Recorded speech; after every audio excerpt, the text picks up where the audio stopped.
angry, Aussie, Aussie, Aussie, angry, angry, angry, angry, Aussie, Aussie, Aussie, angry, angry, angry, angry. Okay, here we are. My hair still looks super fucking weird to me. Ridiculously fake. I'm I'm actually finding it confusing to look at myself. It's very weird. I hadn't looked at myself for a while. Now look at myself again, and it's like, that is just weird hair you got going on there, boy. And hello, Miguelich, by the way. Might take a while for the regular crowd to shuffle in, as Billy Joel would have it. Because I lost track of time. And then I just realized, oh my God, it's 8 o'clock. Time to go live. Miguelich, I missed the grade too. It's really weird.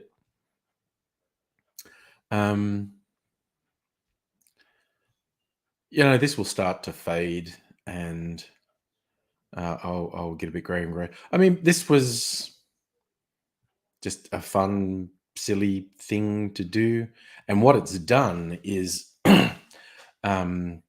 confirm for me I don't want to color my hair anymore. I just kind of felt like I had to do it. Like, I stopped coloring my hair like 3 years ago, and well, it's not so much that I stopped 3 years ago as that the last time I colored it would be bordering on 3 years ago. And then COVID happened, and I don't know, this is when I just decided to not color or cut my hair. And and the color all eventually grew out. And I liked it. And then I was like, hey, you know what? I'm bored. Gonna color my hair. I was like, okay, it's cool. I like the color. Having gotten so used to my natural hair color, it feels really weird and fake. It's really quite strange. Hi, Lee. How are you going? All right, just checking if that was a massage from Easy.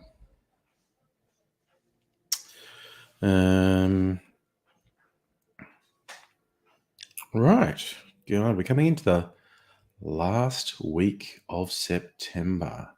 Good God, then we're into the last 3 months of the year. That's pretty wild. Time. Why does it keep happening? Can I speak to the manager of time about stopping things?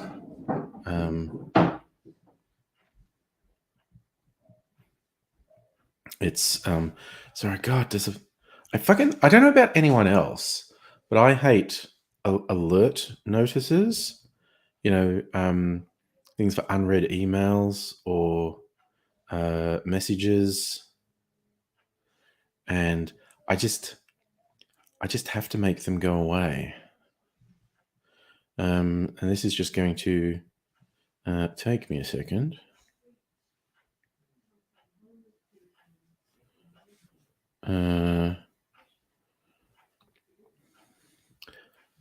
Just a bill notification, and I'm getting, and I'll save myself the grief, and I'll actually schedule the payment so I don't forget it. Lee, finishing at the uni, so you have to return their laptop. Well, it's like symbolic almost. Sorry, how much money do I have? I have some money. That's good. I like having some money.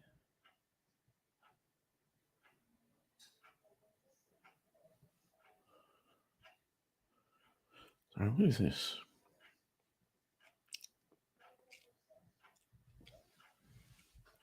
No, okay, right. I'm going to stop fiddling with this. Switch that off. Go away. Ha! Look, I'm psychic. That was actually a message from Aidsy. So I best share him the link. Let's get it on. Send that.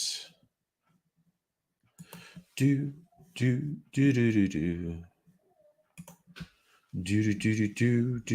Oh, so you just expired a lease. Fair enough. Okay. So we emailed you. I love it. I just have to put EM and it auto completes. Emailed you the link because that's the most common thing I emailed Etsy. So we can work up ahead of steam while we wait for folks to arrive. Understandably, a lot of folks not arriving early because I didn't send out an alert that I would be doing the stream. So we'll just chill. What's that? Okay.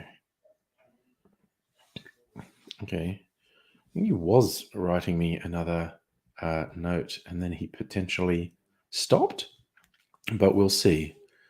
We'll see where he is. You know, in unrelated news, I made the best fried chicken ever tonight. It's like popcorn chicken that I made. Oh, that stuff's good. Mega Leech. I've had that. The Roaring 40s Blue. I like that. That's a King Island one, yeah? That is a good cheese. These shirts right up a bit. There you go. So, yep. Sorry, I am still just looking at how fake my head looks at the moment. And now, okay, you know I've worked out what's throwing me off most. That dark color next to my huge shiny 5 head, with the gray, it wasn't as big a contrast, and I'd gotten used to the sort of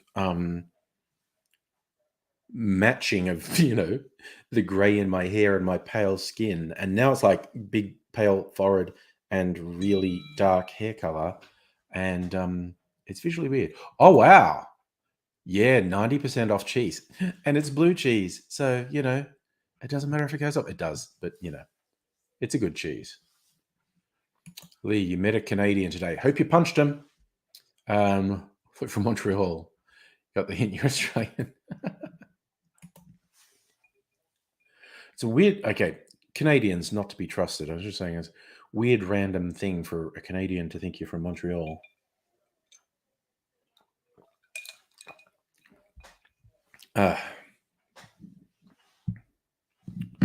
Wait, what did he say?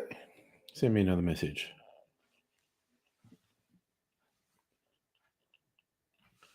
Right. He's restarting his computer. Well, yes.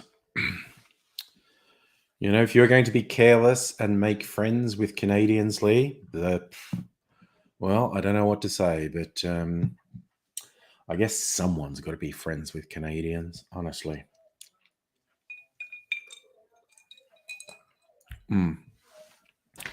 Yes, Mega Leech, King Island make some of my favorite cheeses. Should go for a holiday there one day. I always used to say I would go there just for the cheese. But there is a distillery on King Island too. 2 reasons to go: cheese and booze. Lee thought, Jesus, Lee, I'm just saying, you're lucky AIDS's not here. Canadian thought you're from Montreal because your mannerisms. I'm just imagining the terrible things AIDSy would say. Terrible and possibly actionable in a court of law. Hey, Big Pat, how you doing, mate? You like how you get to legit call me red again now with this color in my hair? So it will probably look more red as it fades too. We shall see. Life, hey? What a wacky thing life is. But it continues despite all our best efforts. Hello to the Elfie Dr. Abigail. Pat, doing good. Hope you're doing good, buddy. It's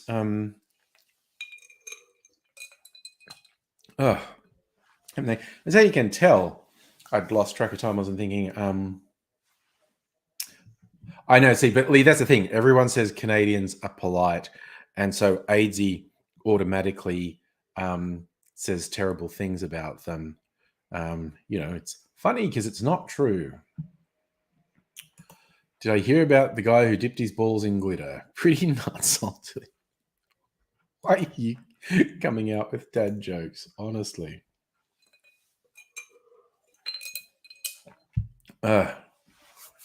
Now I'm literally just thinking of how uncomfortable glitter on your balls would be. That would be an unpleasant feeling. Totally ruining the joke, but yeah, that's just the thought that popped into my head. That would be seriously uncomfortable. Oh, I'm a barrel of laughs, aren't I? Okay, so this is my dinner. I didn't even have dessert. I feel like I deserve dessert. I got some ice cream. I won't eat on camera. Eating on camera is gross. Although, what happened in the last few years? Mukbang. People specifically eating on live streams and people joining in. Yes, Megaleech. Glitter is the herpes of the craft world, and you bring a whole new meaning into that if it's covering your balls as well. Oh, nice. Inhaled half a pizza. Glorious. I don't know if you missed, I made fried chicken tonight, and I feel like it's the best fried chicken I've ever made. And that all just comes down to the stuff that I coated it with that I got from the supermarket. It's just super yummy. And I followed some instructions I found on YouTube. Like when I decided I was going to cook the chicken, I just we were looking up fried chicken recipes on YouTube, and this one guy had an interesting touch. I was using panko breadcrumbs. He's like, melt some butter in a frying pan, and then pour the panko crumbs into that, and they'll absorb the butter, and they'll taste even better as the coating. And then I mixed in this other coating stuff with the breadcrumbs as much more flavor, and yum. Just fucking. Oh no, I had. I'm not sure if it was a dry marinade, a dry rub. I sliced up the chicken. It's like chicken thigh, and I chopped it up into little bits that were easy to fry, and various spices, kitchen spices. No, like nothing spicy, but they're still called spices, the flavor things. And had that in the fridge for a day or two, absorbing the flavor. And then this is an Adam Lior tip. Rather than coating the chicken in egg, which is really common to get your crumb to stick to it, is it coat it in mayonnaise, which really works and is really tasty as well, tastier than egg. And so yes, I coated the chicken in Kewpie mayonnaise, then rolled it in the breadcrumb combo and shallow pan fried it. Fucking yum. There's still more of it. It's an effort of willpower to not go and eat more of it, in fact. But I'm pleasantly satisfied, and I shouldn't be Mr. Piggy. You dated a girl, germaphobe, OCD issues, said the glitter herpes line, she looked physically sick. Oh my God. Just mentioning herpes was a bit too much. What's that one, Lee? Nasi Lemak from Malaysia, yes. Does nasi mean rice or noodles or something? Because you also get nasi goreng. Dr. Wow. A fun fact. YouTube playlist of concerts, watching one of them, Tea Party in Sydney, you noticed OCDX in the front row.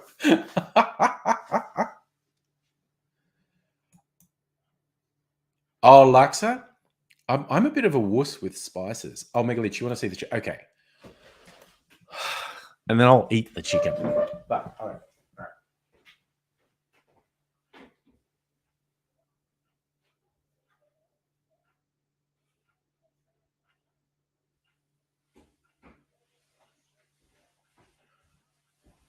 So it's nothing much to look at. I just chopped the chicken thigh up into small pieces so it'd cook easily, coated it in the breadcrumbs, and shallow pan fried it. It's still really hot because it was in the oven, even though the oven's off, it's retaining heat. And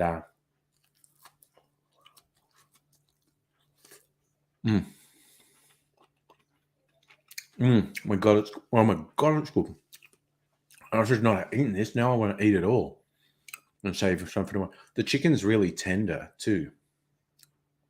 Oh my God, that's freaking. It's maybe a little bit salty, but you know, yum. This is the sort of thing.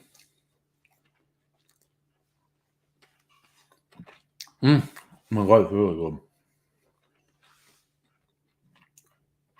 Yum. Oh my God, that's really good.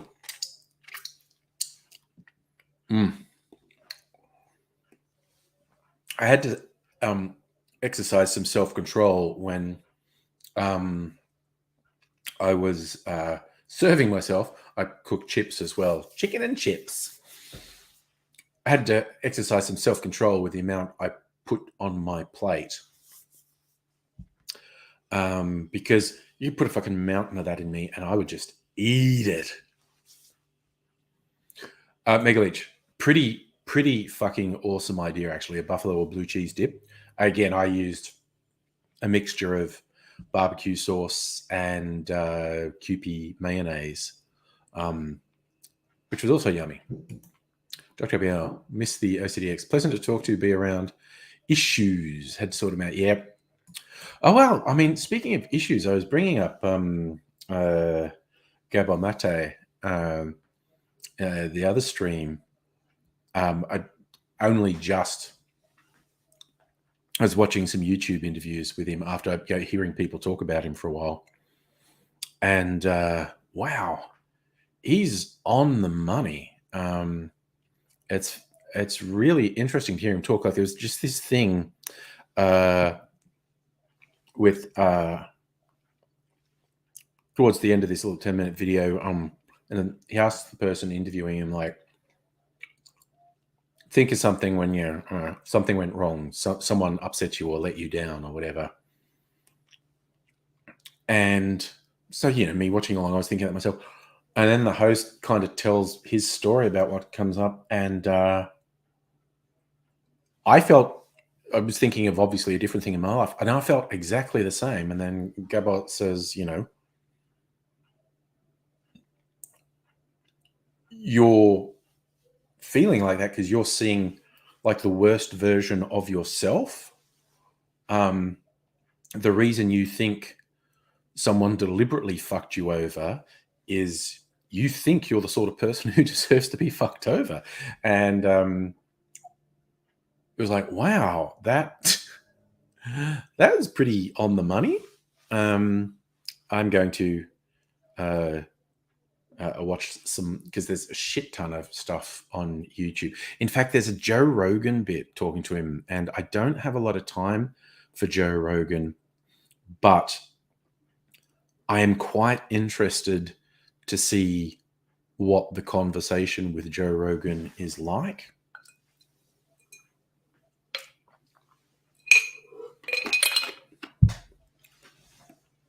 So I will watch that.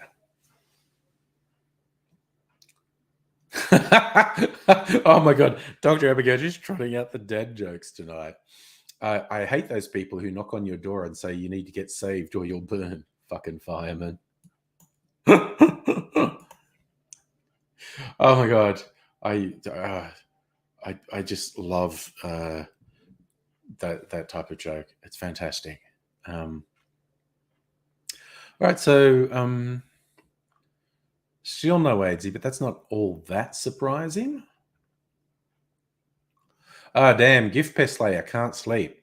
Oh well, we'll try and provide a bit of a distraction for you, and this is not going to be. I'll put my money on. It's not going to be a super long stream. I feel fine. Actually, I went quite late last night, and then slept in. So I should be fine. But like, I don't know. I'm an old man. It's 2 late nights in a row. I mean, I'm probably going to go past 10. But I don't see myself going super late tonight. Night is young. Who knows? Pat, did I see football? No, I do not care for the football. I have zero interest in the football. So I did not watch it.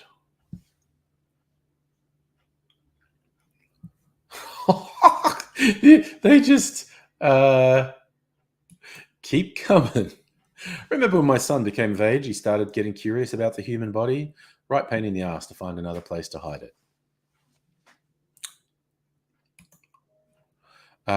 Gift Best Layer, obsessed with Luna the Hellhound from Hell of a Boss. I am not that familiar with that. I'm sorry.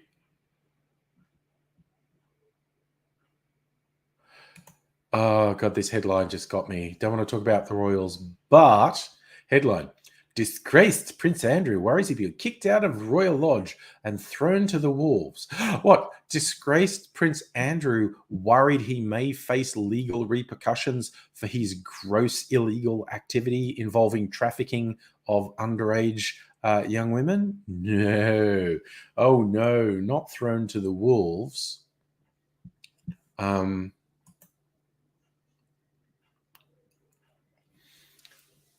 Oh, there you go. Strictly Sega says cats won. I'm a cat person. I will tell Mimsy and Shadow they won today, which I'm sure they'll have just as much interest in me. That's what I was going to look up. Hell of a Boss, because I don't know what it is. Hell of a Boss. There we go. Hell of a Boss TV show, 2 seasons.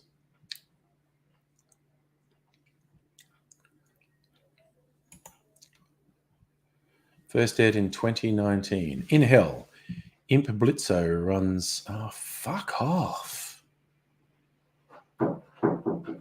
Oh, God, fuck. Cat. Sorry.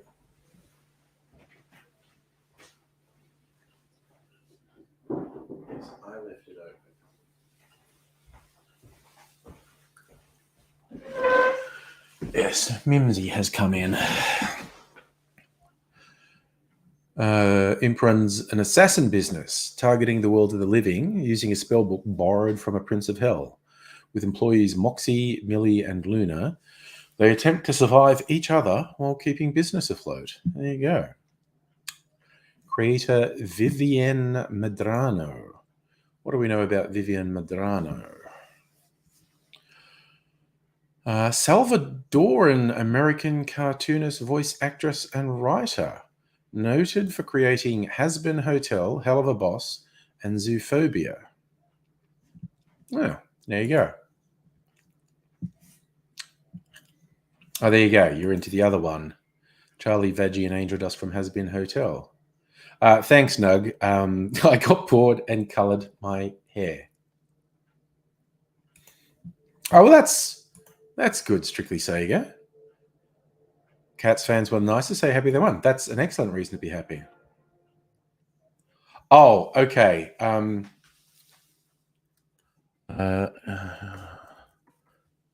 Oh, Jesus Christ. What the fuck is going on?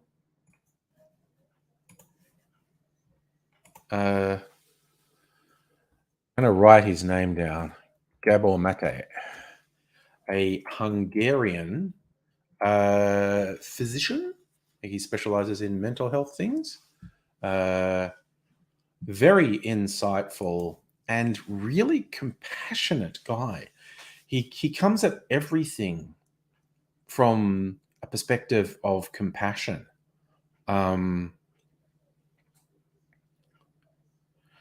Yeah, as I've kind of like having come into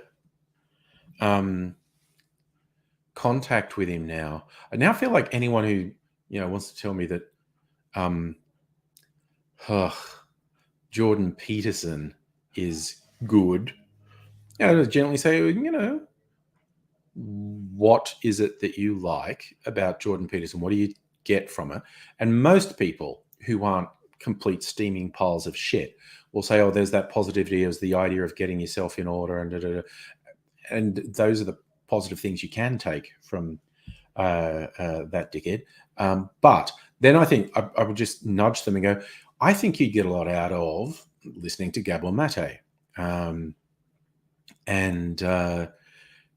Because you get all those things about getting your shit together, but also looking at the real root cause and how you respond to things, because it all comes down to how you respond to things. And just like I said, everything about him is about being compassionate to yourself. Whereas, Jordan Peterson just gets mean and nasty, and just with all the bigotry he throws about, and the self-serving politics, which he then cynically lies about. It's straight up embarrassing. I get embarrassed for people who think Jordan Peterson has any integrity. He's just a self-serving gimp. No, because Bad Kermit didn't do anything in particular. It's just in general. I haven't seen anything new from him for a while. And cringy, that video with a "up yours, woke moralists," and it's just like, dude, are you fucking 14? What? It's like some douchebag teenager on 4chan. It's fucking terrible, embarrassing. Gift per se, memes combined, crossing over, has been Hotel Lover Boss. That makes sense. And a few other anime there, I see. And Doom and Quake. That actually seems like fun. Gift per se, is that with fava beans? No, yeah, Gabor Mate is really, really good. And I think if someone, and I'm being genuine here, because if I could help someone realize they shouldn't be listening to Jordan Peterson, because some people say, oh, no, I take this positive and that positive. But that's good. Okay. And it's helping you. And you think, okay, here's someone because Jordan's actual area of expertise is psychology. And if, if the self-helpy aspect of what he says something to you, well, that's well and good. But yeah, go listen to Gabor Mate, who'll tell you extremely helpful things. And he will also tell you really positive, hopeful, and compassionate things about yourself. Now, and ideally, that would translate to you being sort of more compassionate to other people as well. But my very brief exposure to Gabor Mate is very positive. And I have actually downloaded the audio book of his most recent book, which I haven't started yet because I'd already started another one. And it's called The Myth of Normal. And it's just basically talking about our world is shit. You probably feel bad for the very good reason bad things are happening all the time. And it's like, increases in mental health issues. It's like, he says, it's no surprise. It's no mystery. It's because the world's fucked. All right. Should not do that. And like picking at my face. It's like, ow, there was something rough there. I just wanted to get it off. Yeah. So just being very realistic with like your physical or mental health issues can't improve if the situation that caused them still exists. So very interesting. Hey, Justin, how you going?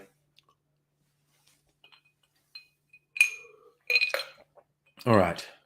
Finish the Pepsi. Not that I had a hangover today. It's a bit tired, but maybe time for hair of the dog. And look, okay, my old fashioned is just staring at me there, and I might have that, but I got to get my accoutrements. Okie dokie, let's do that. Get a glass. Get a glass. Get a glass. Get some ice. Ice, ice, baby. Do do do do do do do. Okay, so. Oh, Jesus. Oh, an excited Mimsy's getting some leftovers now.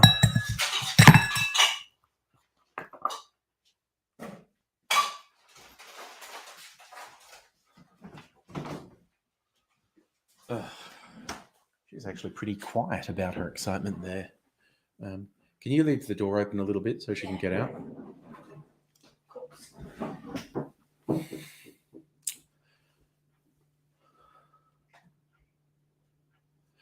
Have I ever watched Justin Wang? Sounds vaguely familiar, but I can't really place him.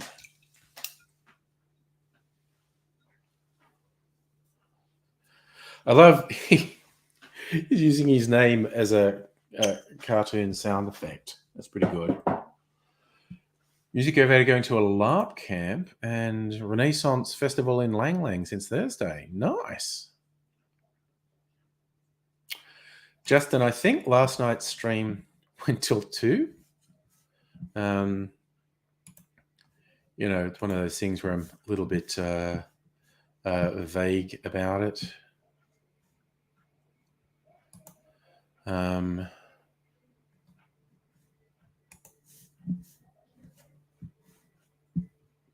How long did it go last night? Yeah, 6 hours. Okay, so it went till 2.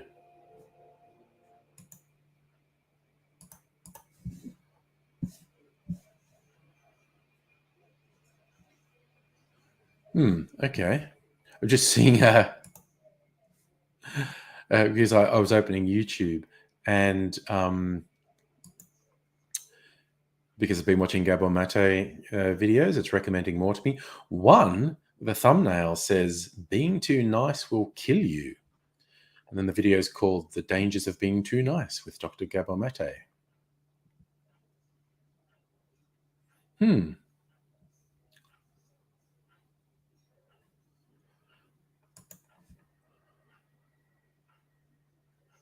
And yes, Mega Leech, by the end, I was definitely very Tim Smithed. All right, I'm just going to get a skewer so I can have... Ooh. All right. I realized you didn't eat the chicken. All right. Here you go, chicken. I will have you for tomorrow. All right, got my skewer.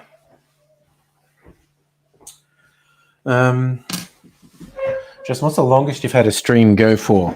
About 8 hours, I think. I'm really not sure.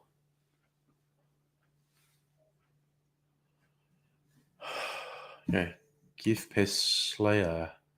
Favorite funny stories? Reddit. Oh God, Reddit poop jars. Yes. Oh God. Oh yes, no, the Cum Jar Project. Not from his videos. Just from being on the internet. I remember that story. Horrifying. People are horrifying.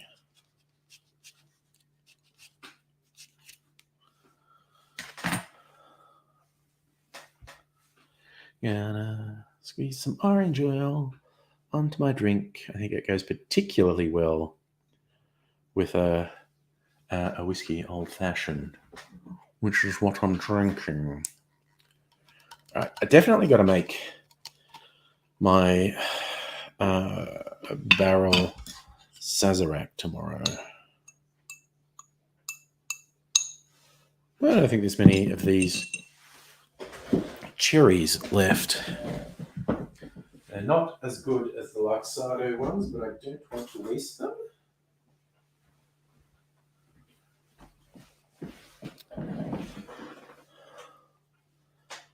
I think the biggest problem with these is the syrup was not a particularly rich syrup, and so I corrected that. I made the syrup. I made a cherry syrup, and it was thicker than that, and it has improved the taste of these. So I'm pretty happy with that. Oh God, yes, Gift Plus. I don't need to know about that guy. Well and good. He's a chill guy. Just not on the list of people I need to know. Anyway, cheers, y'all.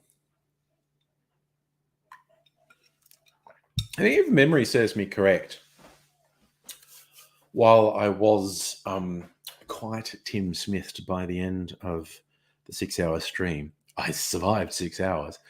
And I think I kind of left it to the last hour to get really fucking hammered. I wasn't that hammered compared to how I've been some other nights, but you know, little bit drunkies.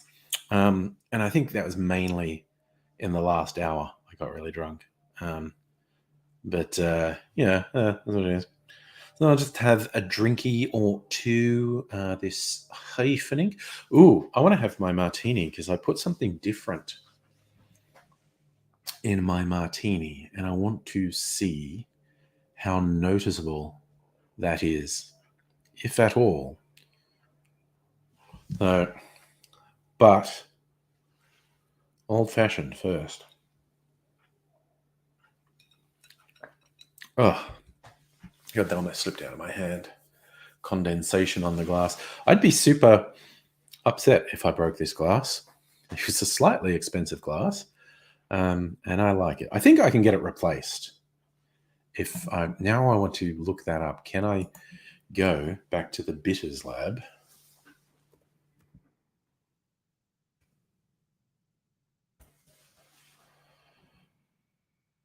Website closed on Mondays. There you go.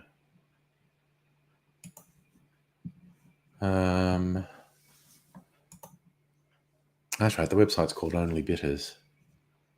What do they have? Products. Barware.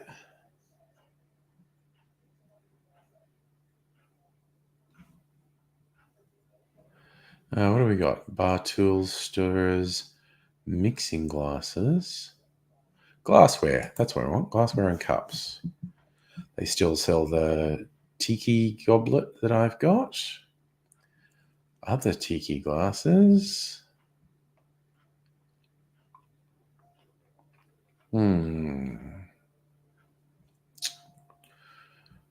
Other glasses. Still more glasses, but not this one yet.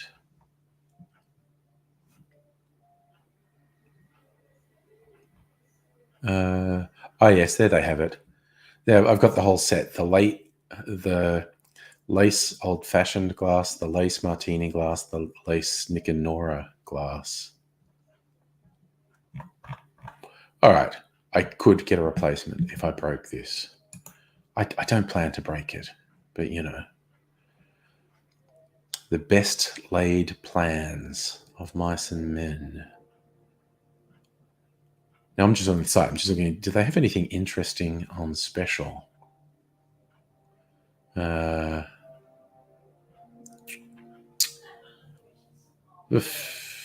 Ooh, sexy stemmed mixing glass for a mere $140. Used to be $175. I am not paying $140 for a mixing glass, particularly one that looks delicate. Oh, here's one. Do they have it? Oh no, those are cordials. Sometimes they have the last of some interesting booze and it's cheap. But no so much.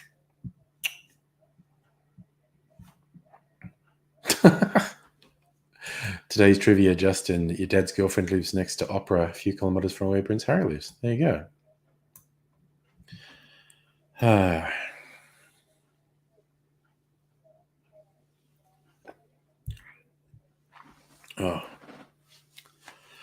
I am really wondering how long it's going to take me to get used to this hair because it's weird. And I feel like it just, something about putting the color makes it behave differently. It's probably not. It's just that it looks so different. It may well be behaving exactly the same way as my hair was before, but it looks so different. I feel like it's sitting different as well. It's it's going to do my head in. But soldier on. Oh, there you go. There was a 7-hour stream. You're actually scrolling back, Megaleech. 2 years ago, New Year's Eve. Oh, well, thank you, Dr. Abigail. I am relaxed now. I feel like things are more under control. Where are we? 8:45. Still no signs of Oprah auto-corrected to Opera. I was going to ask what you meant, actually.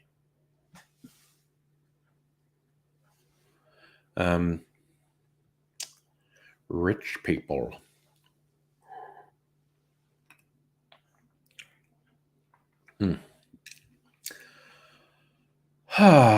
Yum. Liking the booze. Oh yeah, of course. God, I still forget you're not in your own home. You're still doing pet sitting stuff. Fine.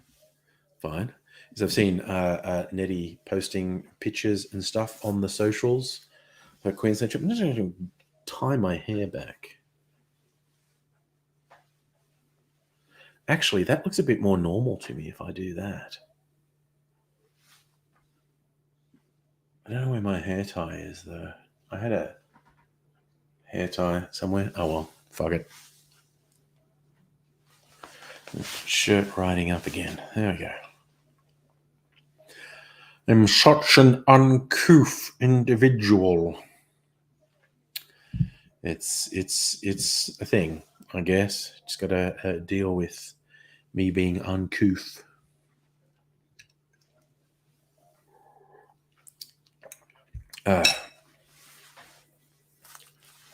Sorry, now my brain is doing its flickering through things, thinking about that. Aren't some words funny? Like, calling someone gormless is an insult. So if it's an insult, gormless, so you want to have gorm, that's a positive thing to have. You want gorm? I mean,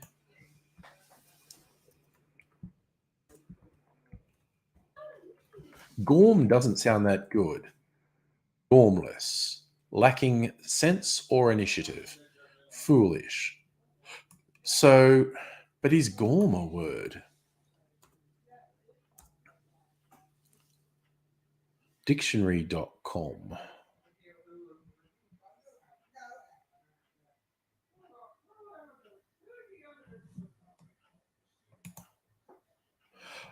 Okay, this is ridiculous.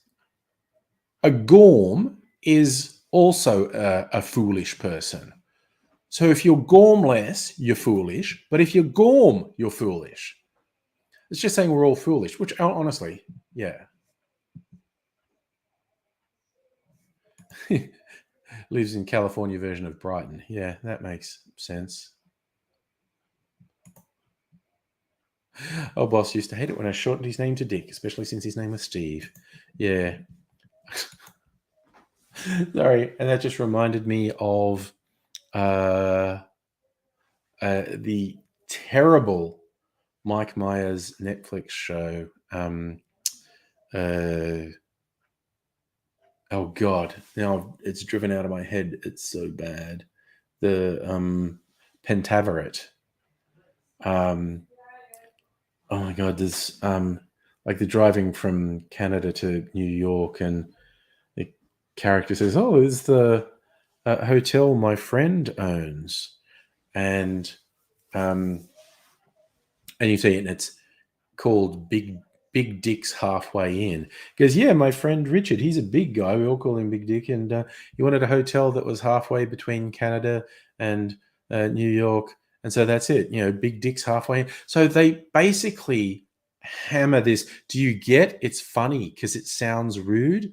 Big Dick's halfway in, and they just keep repeating it, and it's like, for fuck's sake. For fuck's sake, could you not trust an audience? And you literally just go, "Oh, that's my my friend's hotel. It's halfway to New York," and then you see Big Dick's halfway in, and maybe you have a bit of a look, and then leave it, not just fucking labor the. And it was all like that, just kept repeating and explicitly stating jokes over and over in case you miss them. Yes, but that name is usually pronounced Coburn, Dr. Abigail, which is a missed opportunity. Cockburn is an excellent sounding name. I do remember seeing a business somewhere out in the suburbs, and again, it would have been named after someone, and it was called Cock Ram. That was like one word, Cockram. Could you imagine being like the receptionist there answering phones? Hello, Cockram.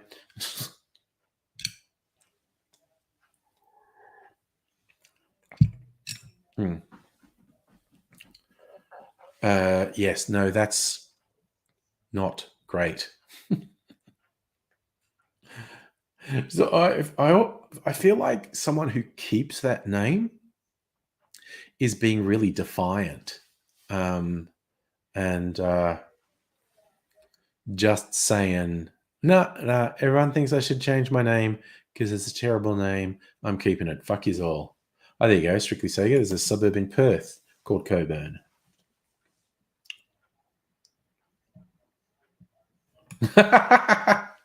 He insisted on the Coburn pronunciation, shouted at him, "You're not the boss of me, Cockburn," and he said, "You're fired." Good joke.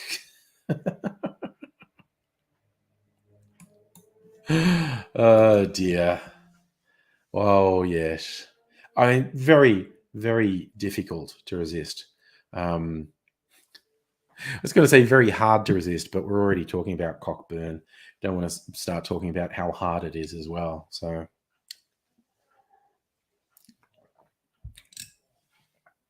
again, okay, my brain's jumping around again. I don't know if anyone is familiar with the TV series Sex Education. I think it's quite good. It's supposed to be another season of it coming out at some point. There's this one character, and she's a bit different and unusual, and she's secretly writing fiction. It's probably not fanfic because it's not based on anything, but she's writing these sort of sexy space stories, sci-fi, but she has no sexual experience whatsoever. So she doesn't actually know how to describe sex because she's had no sexual experience. like not even like significantly making out with anyone. And I thought it was a joke about fanfic writers writing really bad sex scenes because they never actually have sex. And then you read some fanfic and you're left with, wow, you don't know how sex works. And again, there were several I have seen written by dudes, and it's like, you don't know how a woman's body works, do you? You do not know. Hey, Safa. I mean, I was tired. No worse than that. I like didn't get out of bed till 11. I wasn't asleep the whole time, but it was just like, I don't want to get out of bed. I didn't have a shower till like 4 o'clock this afternoon. But I was doing stuff, I was doing stuff in the kitchen, doing laundry, had to do the dishwasher twice. That's my exciting life, doing these home things. So I was doing stuff today. But yeah, I did not have a shower till like 4 o'clock. And then I got dressed. I'd been just wearing my jammies up to then. Safa, by the end of 6 hours, I was Tim Smithed. Yes. Not as I said before, not as bad as I've been some nights, but I just kind of piled it on at the end of the night. And as a result of being tired, this is not going to be a super late stream, even though it's Sunday tomorrow, because I'm not doing that. I mean, probably go past 10. I just noticed something weird. Stainless steel. Interper? From Japan. Really cute little spoon from Japan. There's an imprint on the back. Probably can't see it. Nice little patterns on the back of the spoon here too. I just got it because it was a small spoon and I wanted to scoop a cherry out of the jar. Holy cow, Safa, 36 millimeters of rain in 2 hours. That's a bit of rain. We did not. It didn't. I don't think it rained overnight. It was quite clear today. It's supposed to be clear tomorrow as well, I think. I hope so, because again, on the domestic front, I put clothes on a clothes line, and so I've left them out there, and so I hope they are dry tomorrow, because it's much easier to manage out on the line rather than trying to hang stuff up on racks inside, which basically have to do in winter, because I refuse to use a clothes dryer. That's just a fucking energy hog. So in winter, tend to put on drying racks over the heating vents. So then the clothes are hanging over the heating vents and they dry a bit better. I do prefer putting them out on the line because it's a bit more open and thing. Oh yes, Safa, you glad you're not registered in Russia? You don't want to get drafted? Is that it? And Putin's desperation. Ugh. Right, just a little bit of peeing ASMR while I do that.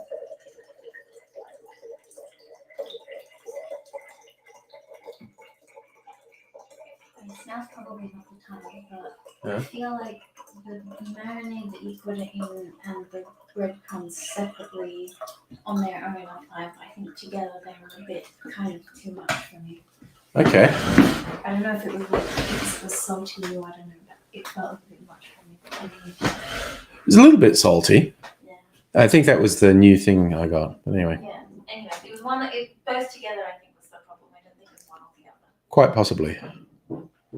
Live and learn, anyway. Nice. Safa, fix your clothesline.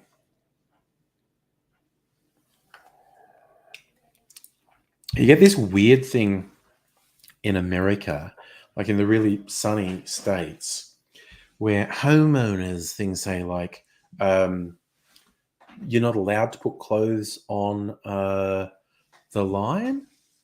because they think it makes it look cheap. And I had that from someone when I was in Vegas saying like, oh, you go past these apartment buildings where people have sort of clothes on racks, lines on their balconies.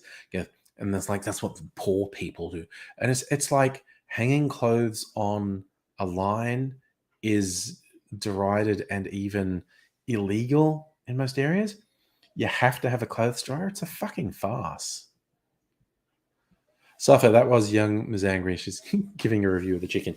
Didn't like it as much as I did. That's okay. I like it lots. And I'm going to have some more of it tomorrow. Justin, you could technically be drafted. It would be really interesting if the US tried to implement a draft, how people would react. I mean, because that did happen in Vietnam, of course. I'm not sure how they go these days if they tried to implement a draft. Because, I mean, I don't know. The world is very different now. And the way the US operates in theaters of war is different to even Vietnam. So it's a very open question as if they'd ever do anything that required a draft. But never say never. The world is a strange thing and shitty things keep happening. And being involved in some level of war that made someone think they needed to bring a draft in, that would be shitty. That would be a real shitty time happening there. So, yeah, let's hope that never happens. So if you think it's the first time you've heard a voice, maybe.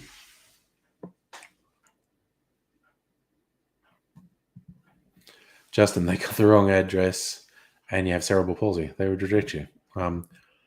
Yeah, medical exemption for sure. Is that Safa? Russian law. Have to know your overseas address. It's your mum's address. Yeah, definitely not going to a battlefield for Putin. No. No. Fuck you, Putin. He's a nasty man. There's seriously all the oligarchs and probably senior people in the military have got to be having whispered conversations about fucking killing him at this point.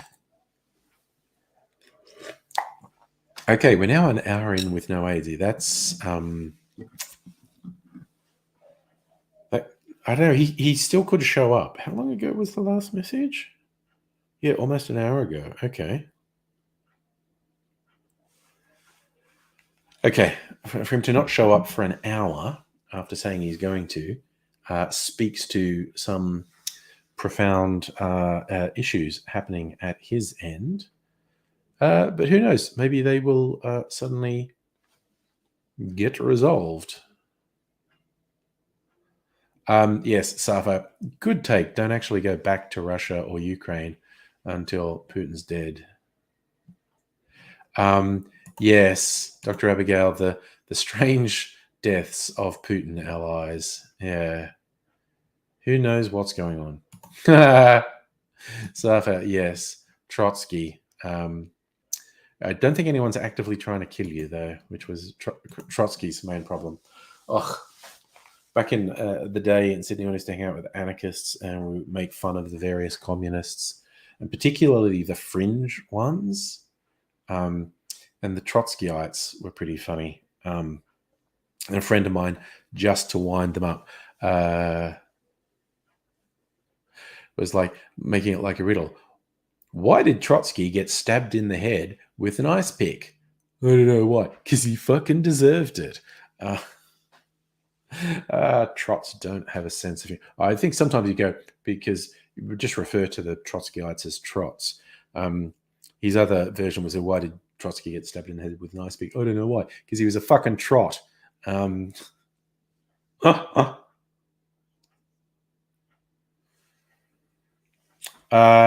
Yeah, Justin, it's been very weird the way Putin has recreated the old Soviet vibe. Very, very not into democracy, that guy. But he has really dedicated supporters. There's no denying that. But yeah, it is a big question of what would happen if he went by the wayside. I don't know enough about Russian politics to know, who's likely to try and get into power if he was gone. So, but then again, even people who think they know what they're talking about are usually talking shit. So, Putin used to be anti-conscription. Yeah, well, that was before he launched a ridiculous invasion, which is just going so badly. Who would have believed it would still be going after 6 months and be going really quite badly for Russia? There's a saying, there's a thing that some cynical politicians do to improve their standing. They instigate what they believe will be a short, victorious war. It's happened so many times in history when things are a bit difficult for the people in power. They start a war, but they do something that they think they will win almost straight away. And the phrase is a short, victorious war. And it often goes badly for the people who do it. Going pretty spectacularly badly for Putin at the moment.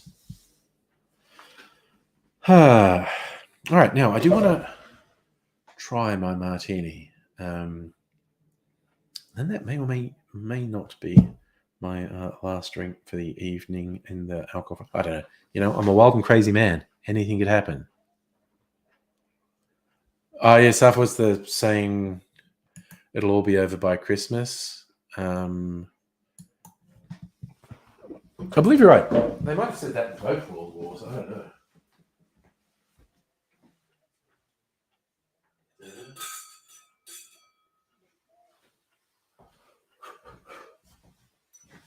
Don't do that. It's been face down. There's not going to be any dust in it. All right. Freezer martini.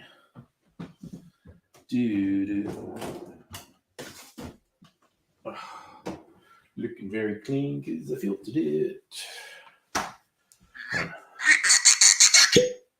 Nice pop. Pour some martini out.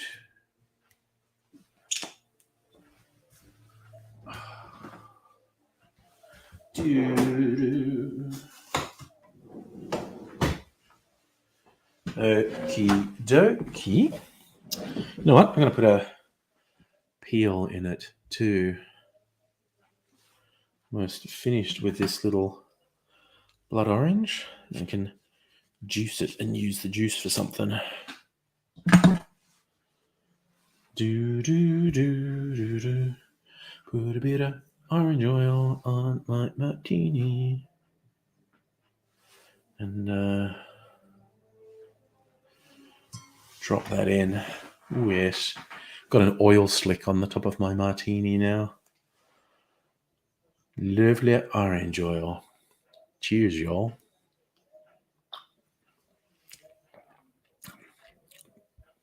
Oh, I think I can taste the Jennifer in it. It's less sharp than it was. Safa, I bet in Russian history they don't teach how the USSR... Well, there was a non-aggression pact between the USSR and the Nazis.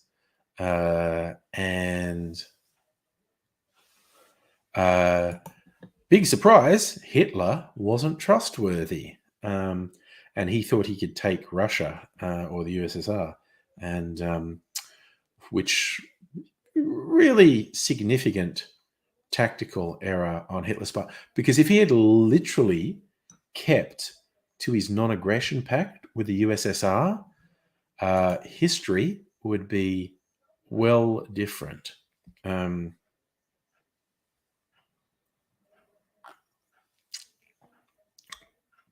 then again, Napoleon thought he could invade Russia too. Suffer, I don't think Putin's a modern Hitler. I think Putin is Putin. I think he's corrupt and pretty evil and murderous. He is, he's a shameless, pandering populist. He definitely has.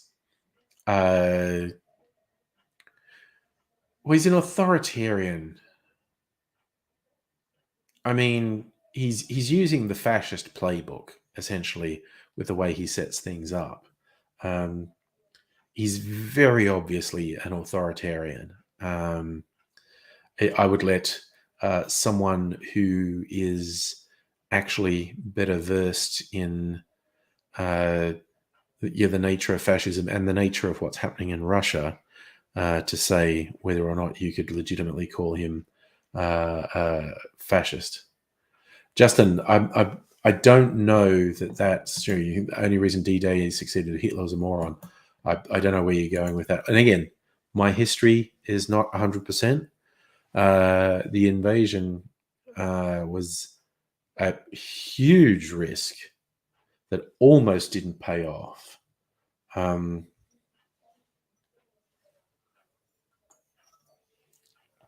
So many ways it could have gone wrong.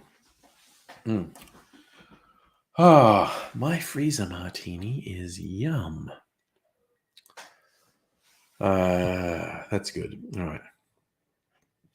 I'm already thinking about what I'll put in the next time. I have to try this. I might make a video trying this tomorrow. This is called Archie Mites from the Archie Rose Distillery. It's a limited edition thing, which you can't actually get anymore. Archie Mite buttered toast. So, together with our mates at Pepe Saya and Sonoma, we've created a hot buttered toast spirit blended with a generous smear of our favorite yeast extract spreads. Served in savory classics like a mighty Bloody Mary or an earthy espresso martini.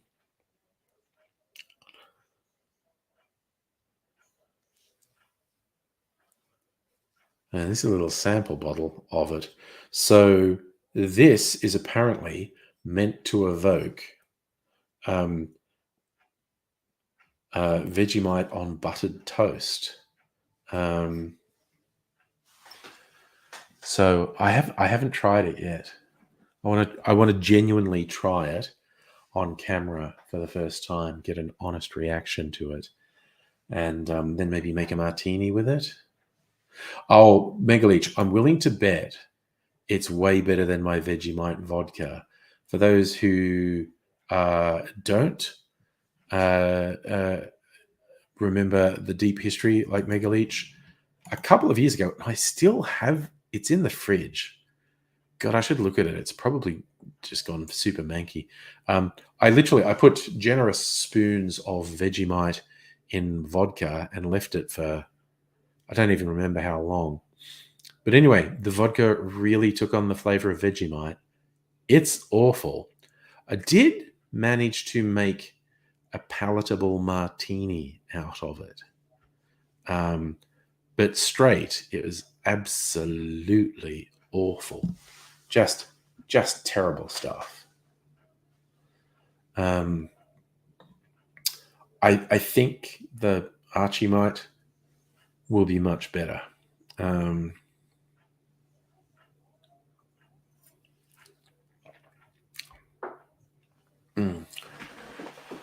Yum, that is good. So, Justin, you're saying Hitler kept Tex under his control, held him back. He's asleep when the invasion happened, and his generals were too scared to wake him. Yeah, who knows? I have not really studied history. Probably would like to find a good World War II history. In fact, the audiobook mode. Actually, I will search to interwebs first. Let's say best WW2 story book. Salt. What here? Band of Brothers. Stalingrad. Rise and Fall of the Third Reich.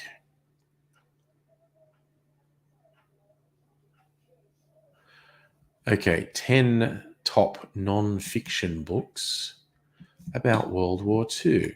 What are they? American Heritage, History of World War II by Stephen Ambrose. That's the guy who wrote Band of Brothers, I think. Yes, it is. Okay. Anatomy of a Genocide, Life and Death of a Town Called the Bukchas. Unconditional, Japanese Surrender. The Secret War. Agents of Influence. A British Campaign, A Canadian Spy, and the Secret Plot to Bring America into World War II. Freedom's Forge, How American Business Produced Victory. Oh, Jesus Christ. That sounds like it's going to be painful. The Nazi Menace, Hitler, Churchill, Roosevelt, Stalin, and the Road to War. The Splendid and the Vile, a saga of Churchill, family, and defiance. Forgotten Ally, China's World War II. A Woman of No Importance, the untold story of the American spy who helped win World War II.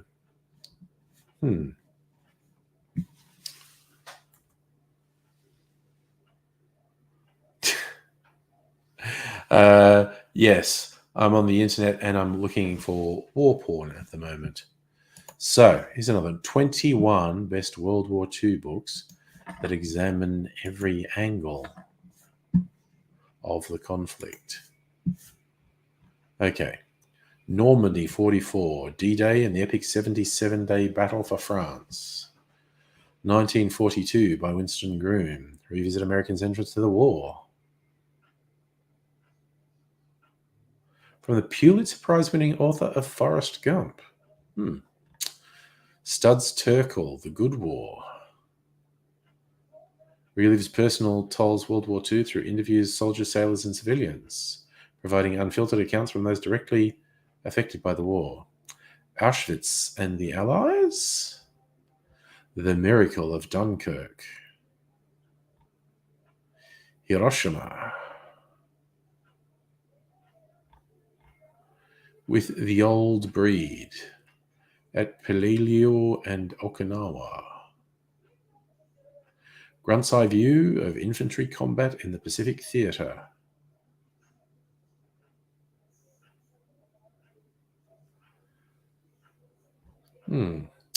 A Spy at the Heart of the Third Reich. Lucas Delattre examines the true story of Fritz Kolbe, German bureaucrat and anti-Nazi. Rise and Fall of the Third Reich by William L. Shirer, published in 1960. From Hitler's birth in 1889 to the end of World War II.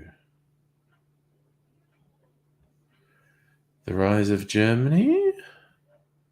Guadalcanal Diary. Enemy at the Gates. It's about Siege of Stalingrad. Mouse.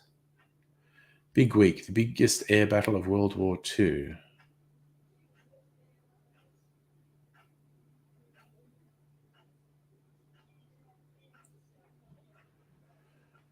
Escape from Sobibor, Shanghai, The Longest Day, that's a D-Day one. Interviews with more than 1,100 D-Day survivors. I literally want one that's like a summary of the entirety of World War II. These are all like focusing on specific events. Dr. Abigail, you'd have more faith in humanity to believe such things. Why would apes with anxiety feel one of their greatest achievements with such a debate? Well, as it worked out, I actually searched that a while back on a stream. Only 2 of the top 10 trafficked sites are porn, and I think that was Xvideos and Pornhub, and their traffic is minuscule compared to Google and Facebook and the other higher up ones. Justin, you think if China invaded Taiwan worse than Russia and Ukraine?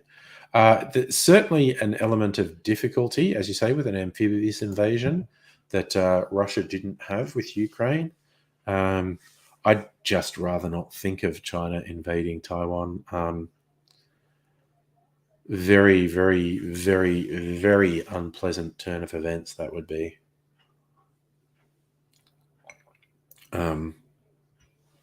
Yeah. Yeah, it's kind of like, how dumb can humans be? And the answer is fucking stupid. That's how stupid humans can be. It's, you know, it's a whole fucking thing. Humans being goddamn idiots. What are you going to do, though? Stupid goddamn humans.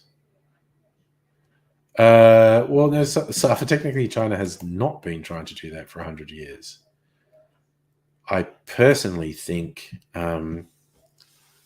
China could actually quite easily successfully invade Taiwan. It was just the knock-on effects of it would be catastrophic. It would be terrible. Dottie, hello. Cliffs around Taiwan are damn tall. See, there you go. I don't know about that.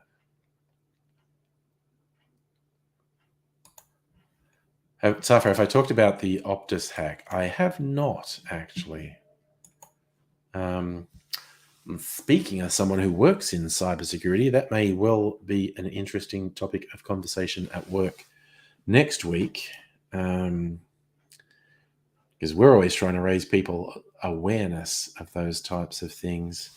I don't know, might have a fun little chat, have a team meeting on Monday morning. Have a little chat of how can we raise people's awareness of these things, because I've got phishing attacks so gosh darned bad.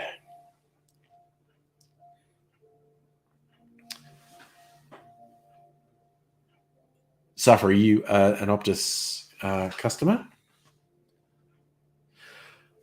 I'm really surprised I haven't heard from Ainsy. Not so much that he hasn't got on the stream, because he may be having some difficulties, but I think Aidsy's sense of time is somewhat impaired.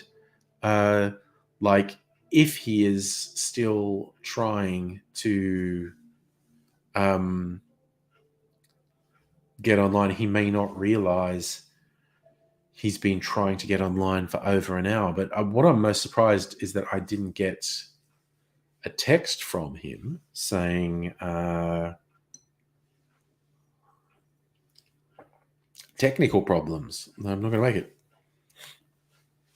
I don't think I got a text from him, did I? I'm sure I would notice that.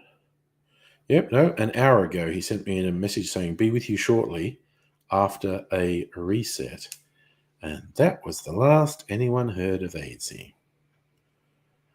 By anyone, I mean me.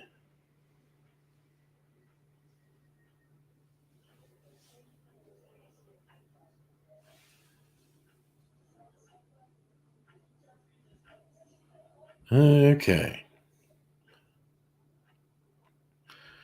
There's an interesting thing on Twitter. I don't know who this person is, how trustworthy it is, saying, my family was just forced to vote at gunpoint in a Russian cosplay of a referendum in southern Ukraine. They come to your house. You have to openly tick a box for being annexed by Russia or for staying with Ukraine if you feel suicidal, while armed gunmen watch you. It seems bizarre for Russians cosplaying a referendum at gunpoint. Then I remember they did it in 2014 Crimea, forcing my aunts to vote too. And many abroad ate that shit up, no questions asked. This bad kabuki theater of a democracy is for foreign audience only. Forcing Ukrainians at gunpoint to tick a box for their own genocide is next level sadistic.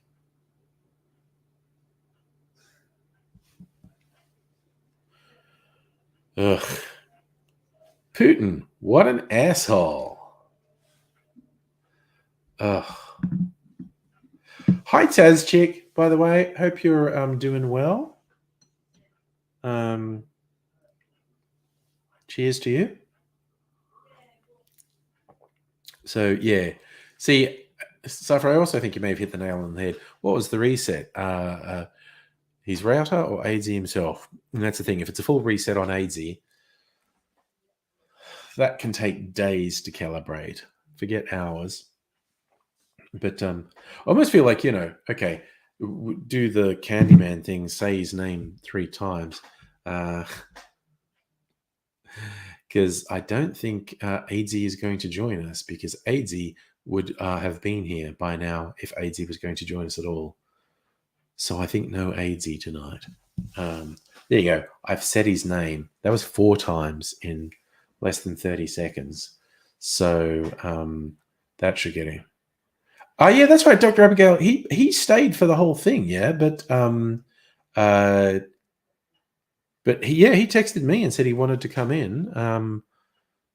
So I think he's gotten discombobulated by something, but I think he's really discombobulated because he hasn't even texted me to say there's a problem that means he can't join. And that makes me think his distorted sense of time is playing up and he doesn't realize it was an hour ago.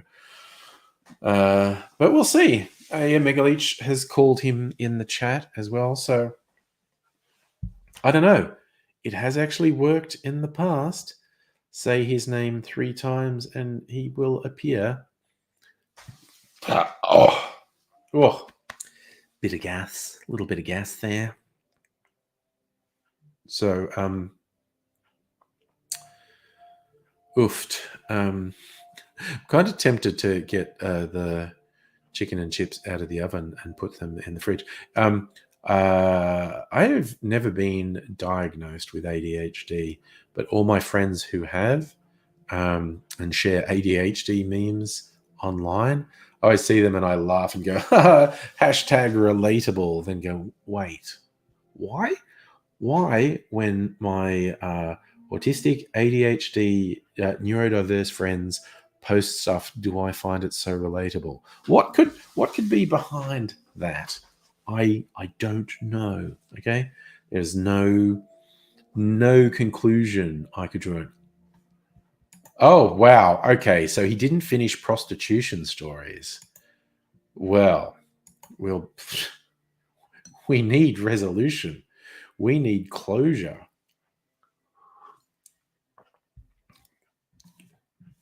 Oh my god, do you actually know what? Let me go. My videos live. I seriously just want to get like the last minute. Oh god. Now shit's not loading on my laptop. What's all that about? Sweet summer child. Did I forget the stories? Oh, okay. That's the whole thing. Where are we? Okay, so last night. No, come on. We go right to the end.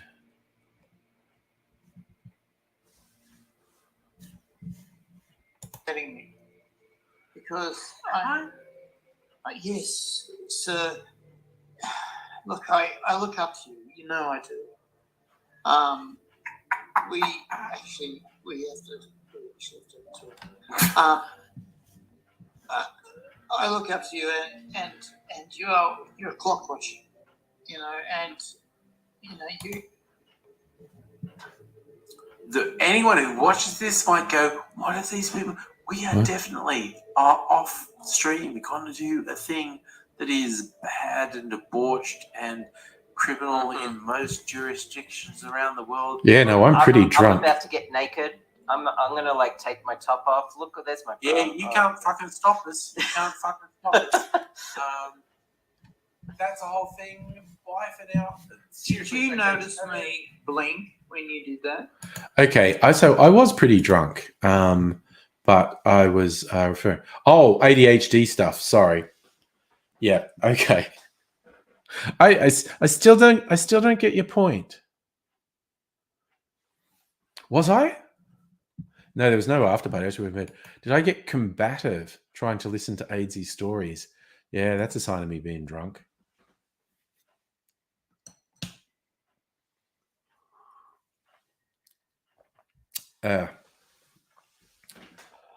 Oh dear. Like we literally, I was watching that last couple of minutes of the stream then, and I was making jokes like we were going to do an after party. We didn't. We actually haven't for an extremely long time, and that's fine. Jesus, did I? Okay, I was drunk. I don't even remember talking to my son loudly in the background.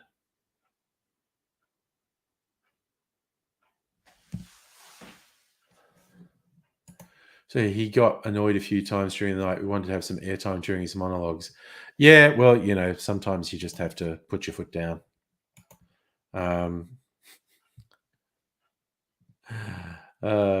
Justin, actually, that's one of the things I do to stay awake in meetings is take notes.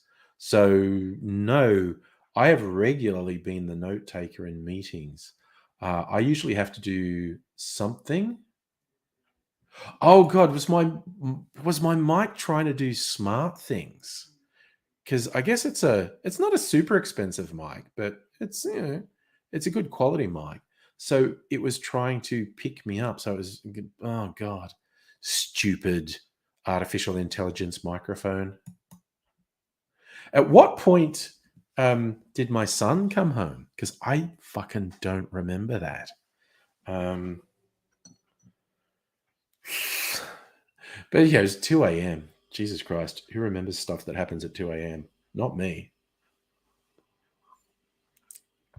I was obviously very drunk. I still think I was pretty coherent, though. Even if I can't necessarily remember what I said, I was just looking at it then. And I was reasonably coherent. So, Safi, you reckon it was maybe midnight? God, now I want to go back. I won't do it now during the stream. Now I want to go back and find that. Because it's a little bit disturbing.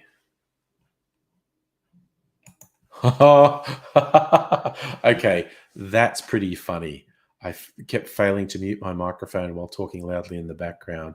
Couldn't hear anyone else. Hilarious. Okay, so Megaleech is at the 4 hours thing. Okay, I'll should I put it on now for anyone who missed it? I could share it on the stream now. I was thinking I'll just watch it again later. That's ridiculous. Oh my God. Yeah, I am going to have to watch it. It sounds pretty funny. It's very silly. Hey, Konstantinos. So I was getting aggressive. Yeah, that would be alcohol. Wanted to hear each other instead of you. I mean, also, in vino veritas, that's just me being aggressive. Konstantinos, I'm fine, thank you. And Heidi, how are you?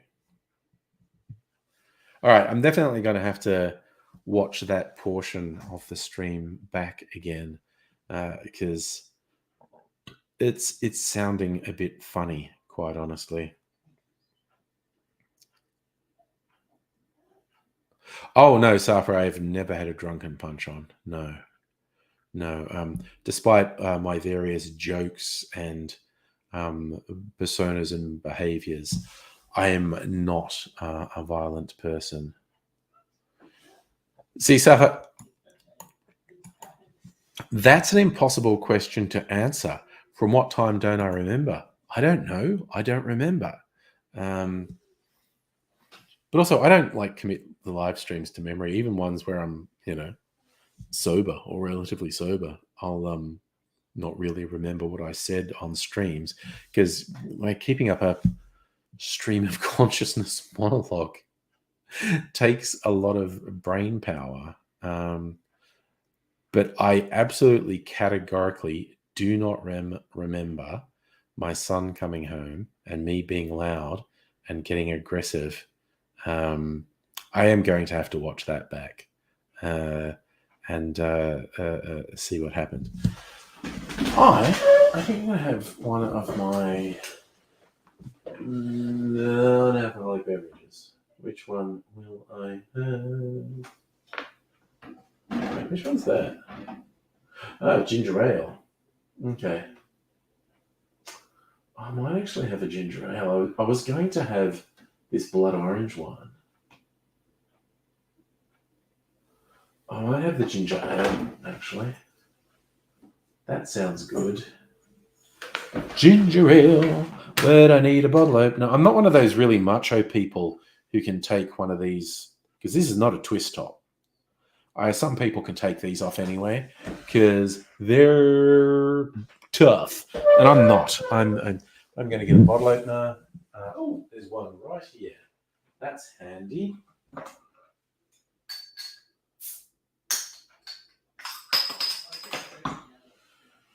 Fever Tree dry ginger ale. Some shit floating in that? Is that my imagination? Oh my god, am I having a stroke? Okay, so there's about a 10-minute period I need to look at, apparently, Mega Leech. Into the 4 hour to prior to 4 hour. Doesn't. Yes. Okay, so that answers the question. How much does my martini glass hold?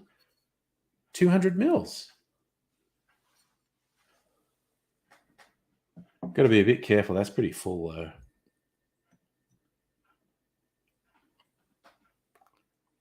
Look at that.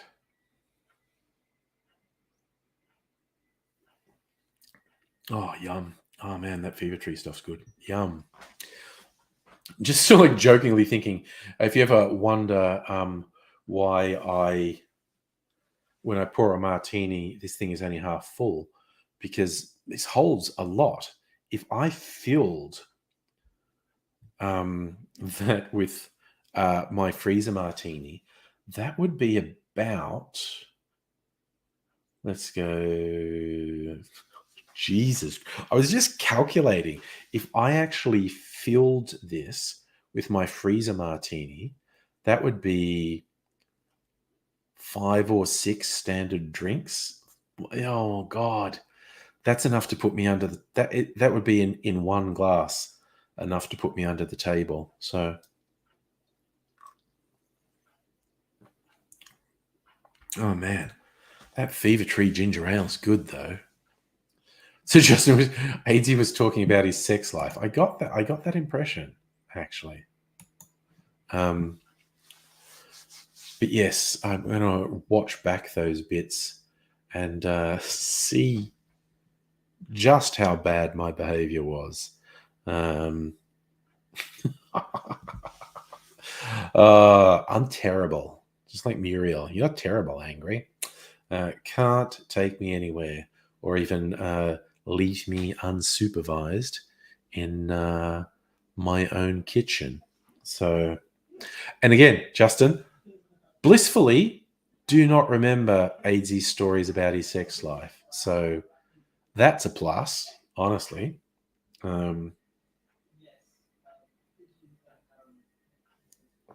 Yes, exactly, Dr. Abigail. AD talking about his sex life must have been a day ending in Y. But thankfully, alcohol protected me, and I don't remember it. Safa, yeah, that would have been in the ACT, because of the whole thing with the porn. Making and selling porn was illegal. Yes, Mega Leech. If I really wanted to know the details, I'd need to watch the last couple of hours. I'm not going to.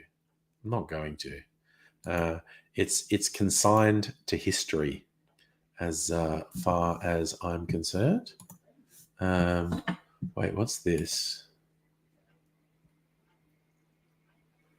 Oh, fucking dead. I'm still getting dead shits come out of the woodwork for the "you're racist" for not liking black elves in Lord of the Rings video. It's great. It did exactly what I wanted it to. Just wound up these stupid pricks, and it's absolutely surreal the degree to which these fucking tools think they're not super obvious. It's like they really think they really think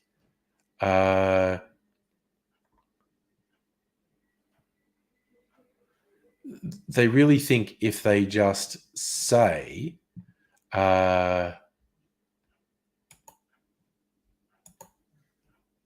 sorry, I was just finding weird shit. If they just say, no, I'm not racist, they think everyone will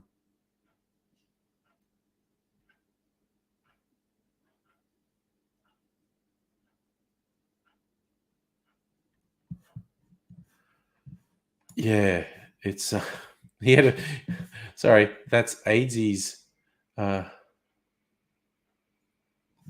oh god, Megaleech, you think I should be archiving the video? As in not letting the world see it? Maybe.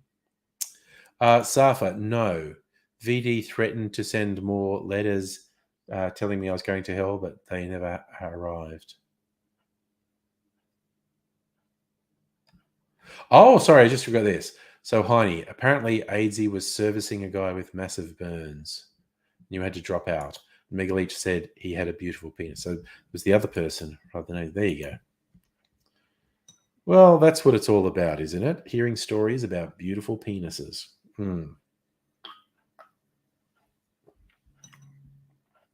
Well, I mean, I get what you're saying, Megaleech, about maybe I want to archive that video.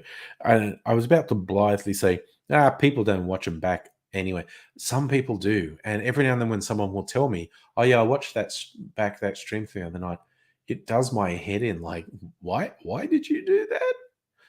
Because you can't actually interact with it if you watch it after the fact. But sometimes people do. And it's like, okay, cool, I guess. So maybe I will. I'll go and watch it. And if I am absolutely mortified by what happened, maybe, I'll archive it, delete it, make it private, whatever. All things I can do. So Megaleech, you do watch them, okay. But you rarely miss them anyway. Big question, Safa. How much did AIDSy charge? I don't know. Believe it or not, I actually go out of my way to not ask AIDSy questions about his sex life and escapades over the years, because he will tell you truly horrifying details if you ask him. So no, I'm not aware of when AIDSy was accepting money to provide services, how much money he charged for services rendered. Yeah, no, that's fair, Megaleech. And that the streams have always, the intent is to give a sense of being able to hang. It was particularly in COVID, realizing early on in COVID, this is going to get very fucking strange, and it's going to put all of us under terrible levels of stress. And it's going to vary from person to person how bad the stress is, the type of stress it is, and how much it affects you. But yeah, the streams from COVID were always intended to be like a sanity preserving thing.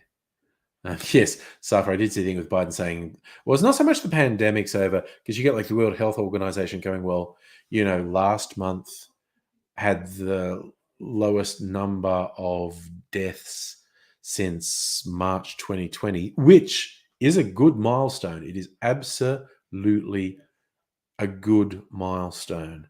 But so much could go fucking wrong. Strange nothings. Hello. Oh, we are. Whoa. Sorry, that was terribly crass. I just leaned into the microphone to burp.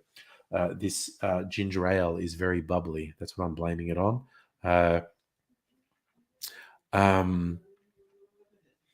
Yes, we specialize in the strange here.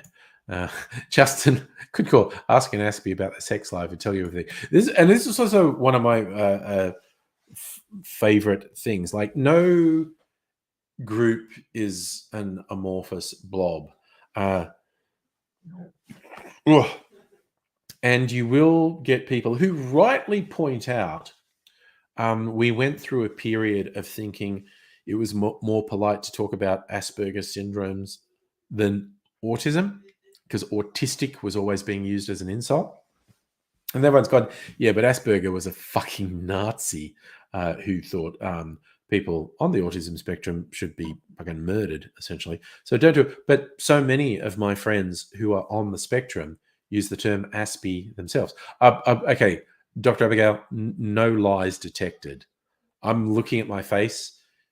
It is absolutely an amorphous blob. And Homer Simpson as well. My avatar in the cartoon world. And again, as lame as it is, I'm always doing Simpsons quotes and framing my worldview through the Simpsons. And as I always say about these shirts, to paraphrase Homer Simpson, only two types of guys wear those shirts: big fat party animals and gay dudes. Do I look like a big fat party animal?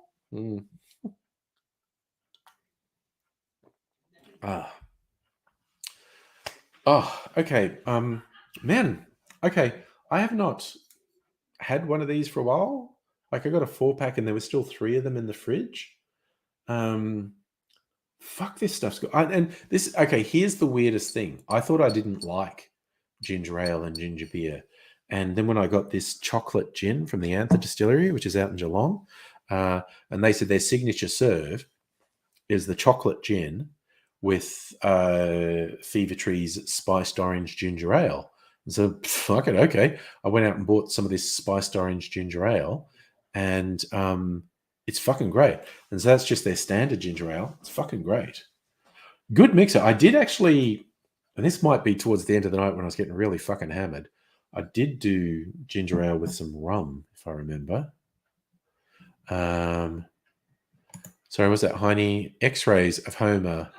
He did have a skull and spinal column, tiny brain. Yes, I've seen that image. It's fun. It's a really good image. So, what's in this bottle? That's what I'm talking about. Fever Tree. You get this in the again, man. Not sponsored. I wish I was sponsored by Fever Tree and Cappy, the Australian maker. They just fucking back a truck up beep, beep, beep, beep, and give me a couple of cases of their extremely fine beverages. Safi, you are right. Fig trees are definitely not native to Australia. This is called Fever Tree, which I think is a reference to maybe the cinchona tree that cinnamon comes from. Now I'm going to look it up. On the interwebs, what is a fever tree? There you go. It's got a name. Vachellia xanthophilia? The fever tree. What's a fever tree used for? For high blood pressure, malaria, rheumatoid arthritis, many other conditions. But there's no good scientific evidence to support these uses. It is cinchona. So, cinnamon.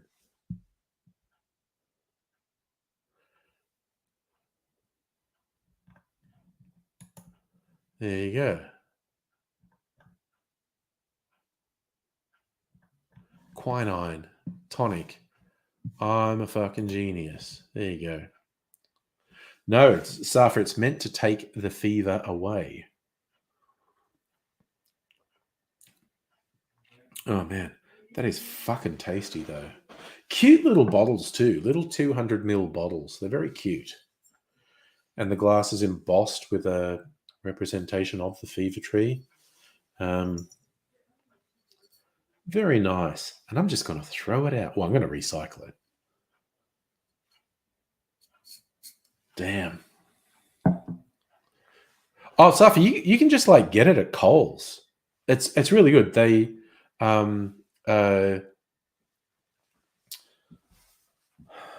the ginger ale is really good.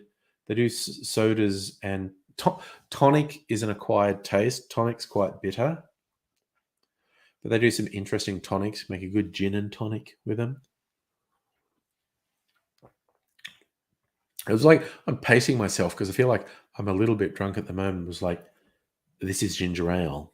No alcohol. As much as I was tempted to put some in, just spacing thing out.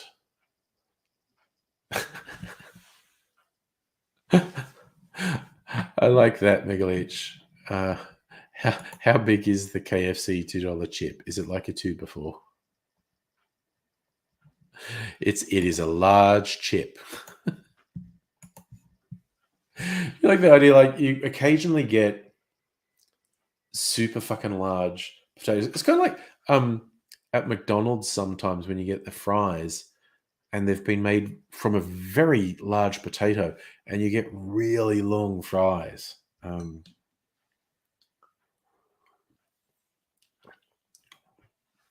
Oh, yummy.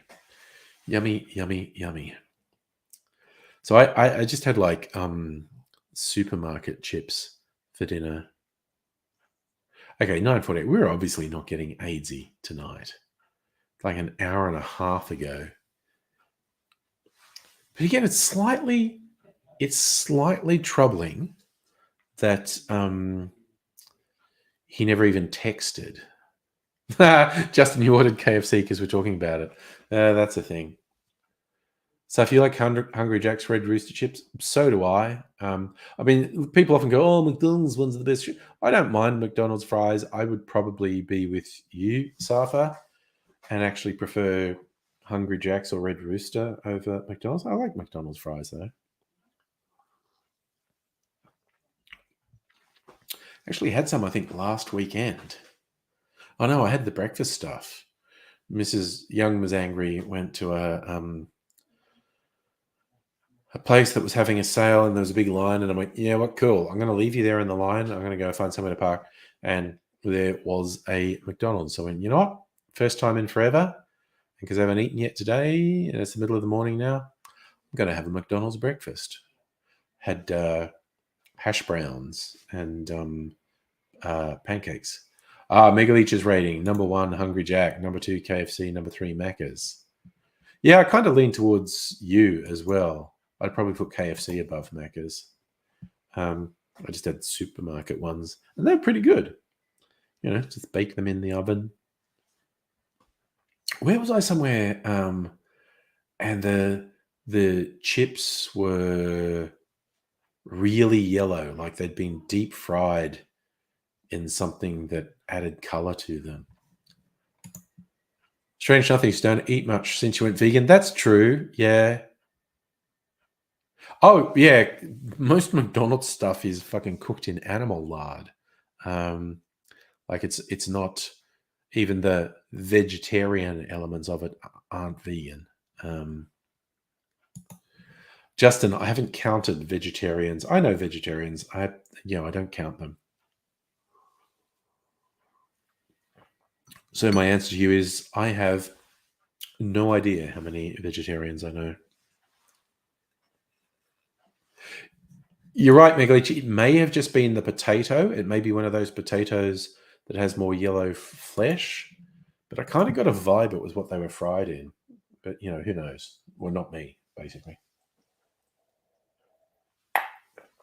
A little bit of water to cleanse the palate there. Okay, you know what? It's going to drive me crazy, and I don't want to forget.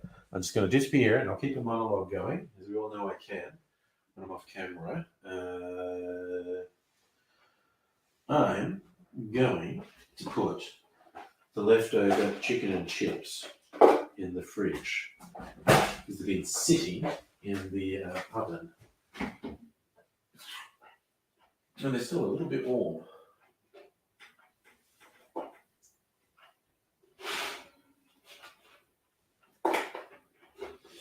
Yum, I'm eating a bit of chicken. It's yummy still. Oh, god damn, it's good.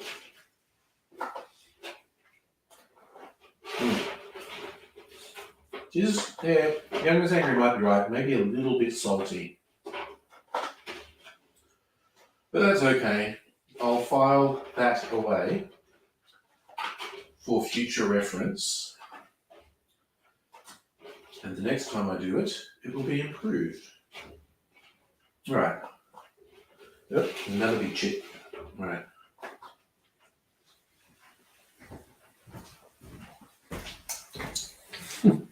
My lunch tomorrow.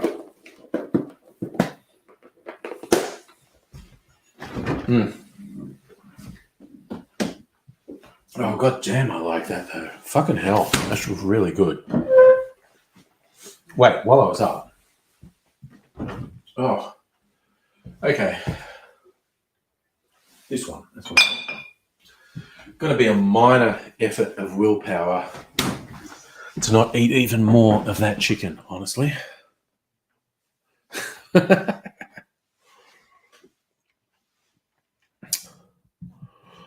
Oh, that sounds, sorry, Strange Nothings. That sounds awesome.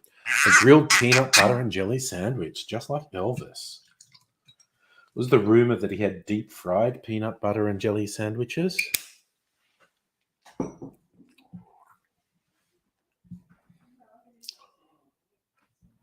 Oh yeah, no two ways about it. Macca's fries tasted good because they were fried in lard. I used to work, I mean, God knows what they do now, but I used to work at McDonald's when I were a lad, and you had to warm up the fry thing because it would solidify overnight because it wasn't oil, it was fucking lard. And so it would solidify overnight. And it was like the slow warm up to melt the lard and then heat it to the cooking temperature. I don't know, they may or may not have transitioned to vegetable oil, but I don't think so. I think they're notorious for cooking in lard. Oh, goodness me.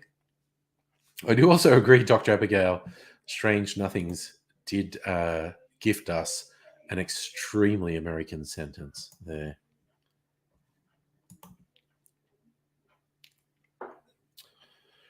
All right, this is my clarified rum punch now. I've been responsible. I drank something non-alcoholic. Enough of that nonsense. Now I'm going to drink some alcohol. But, oh my God, that's as good as the chicken. Oh, yum. That is so good. It kind of tastes like grape juice.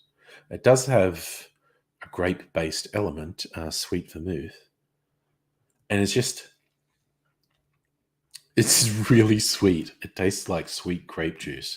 And no, this is not over the top alcoholic, but there's a reasonable whack of alcohol in here. And that has literally no alcohol flavor. It just tastes like fruit juice. It's fucking amazing. It's fruit syrup almost. It's quite sugary. Although I suppose, to be fair, I should get someone who doesn't drink alcohol to taste this and say, does that taste like alcohol to you? I may have just become so accustomed to drinking alcohol that when I think something doesn't taste like alcohol, normal humans would go, yeah, it does. So, Megaleech, like most fried foods, McDonald's fries are cooked in vegetable oil, mimic the chain's original oil blend, which was mostly beef tallow. Oh my God, that's somehow worse. They lace the vegetable oil with a chemical flavoring to replicate the beef tallow. Good Lord. You'll take vegetable and chemical esters over animal cruelty any day. Yeah. Oh dear. Your sister said made them unable to eat. Yeah. Oofed. Oh, that's an interesting one, Safa. Salo, traditional, predominantly Slavic food. Cured slabs of fat back, rarely pork belly, with or without skin, especially famous in Ukraine. Foods commonly eaten. Oh, gosh. Also, Salo is the name of an incredibly notorious film that was illegal in Australia for decades, possibly still technically illegal, called Salo or the 120 Days of Sodom. So, Safi's saying it's usually salt or brine cured. East Slavic variety, sometimes treated with paprika. Ah, yes. Eastern Europeans love their paprika. I love paprika. My chicken tonight had smoked paprika in it, actually. Fucking love smoked paprika.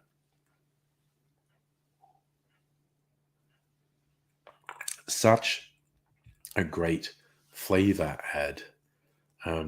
The smoked paprika. But there's a Hungarian restaurant. It's like a suburb or two away. Went there once. It was pretty good. Yeah, but they love paprika for me. But it was like meat. The whole menu is like meat, meat, meat, and meat. It's just like meat. You order something and it's a big fucking plate of meat. I did like it though. It was near a cinema we were going to. So strange nothing's vegan out of choice. Oh yeah. And that's the thing. I mean, and I'm, there are a number of things that would be broadly beneficial to society and the world and the environment in particular if more people were vegan. Although it's perfectly possible for a vegan to be unhealthy. It's perfectly possible to eat terribly unhealthy things that are vegan. And it is perfectly possible for food produced for vegan diet to cause terrible environmental ravages. It's just not as bad as meat. Said that as someone who had 2 serves of meat today. I had cancer-causing bacon, and I had the chicken tonight. But I'm aware of... I'm a terrible... Holy shit, AIDSy just texted. 2 hours later. Ridiculous stomach ache. I might be late in.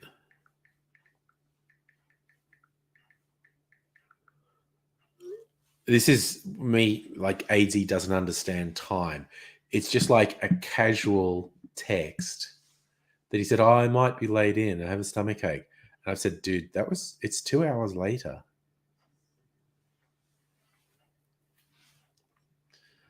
I think I get the vibe he doesn't actually understand. It's 2 hours after when he said he was going to join.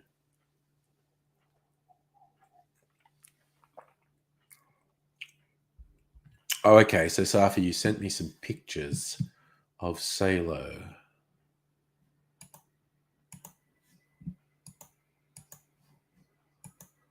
All right. Vod de Fork. Oh, what is that about?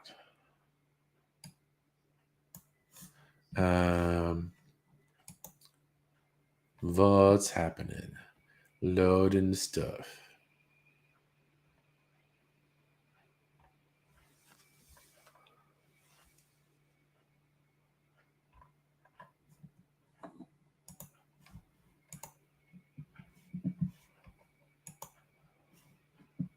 Okay, those are tiny pictures though. All right, but I will share. It looks like fat, is what I'm saying. Yes, strange nothings. The conversation summoning from the dead. Dotty, like cotton tote bags. Terrible to the environment. Way worse than plastic canvas straight up. Yes. In terms of resources required to create them, that is true. Yeah, that is true, Dr. Abigail. If people are worried about weird Slavic food, remind them of weird Anglo food. Although haggis is quite nice. I have had haggis. All right, so I'm going to share my screen.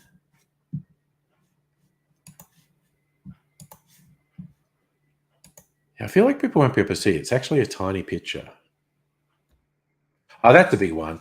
Yep, and that looks like fat. Probably tastes great. It just looks like fat. But you go, Slavs. You do you. You squat in your tracksuits and you have your interesting regional foods.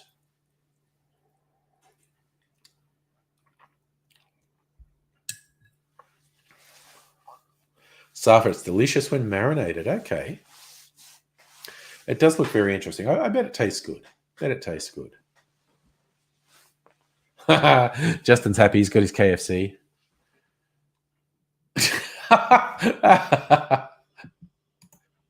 Dr. Abigail, you go, Slavs. Yes, see what I did there. Yeah, Safa, I think that would be very good for surviving the Siberian winter, actually. A lot of calories. Help keep you warm. Heine, do they clean the offal before they make food like haggis? I don't know. Probably. I really don't know what the preparation process for haggis is. I had haggis nachos when I was in Edinburgh. Because I was definitely going to have haggis while I was there. And I was at a cafe catching up with some people. I was looking at the menu and they had haggis nachos. And I had to go. So it was basically nachos, but then with like haggis sprinkled over them. It was yummy. Strange thing, it did kind of look like bread, didn't it? Justin, I was in the supermarket the other day and they had in the meat section Tasmanian wallabies.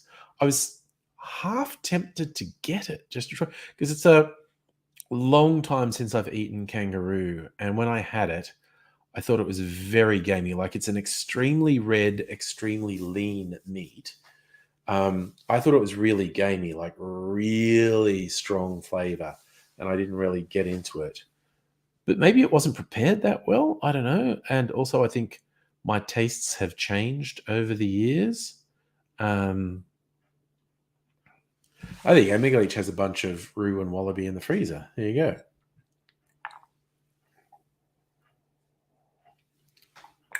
I mean, I'll probably have kangaroo or wallaby another time. A strange nothing, you'll try it once. When I was in Darwin, the remote tropical north of Australia, they have all sorts of exotic meats. I made a point of trying all of them. So that was at various places having kangaroo, emu, crocodile, camel, and water buffalo. Water buffalo and camel are introduced, but all over the place in the desert areas. But kangaroo, crocodile, emu, native.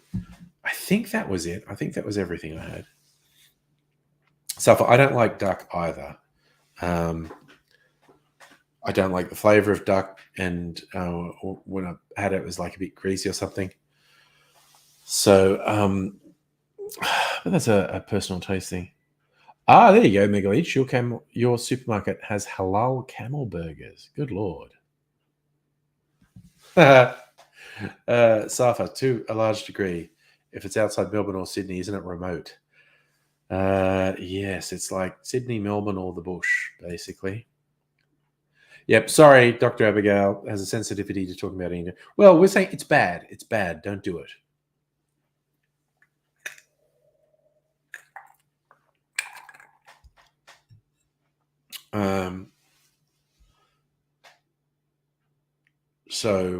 Yes, it's a whole thing. I'm like, I'm trying to think of other animals that I don't usually eat. I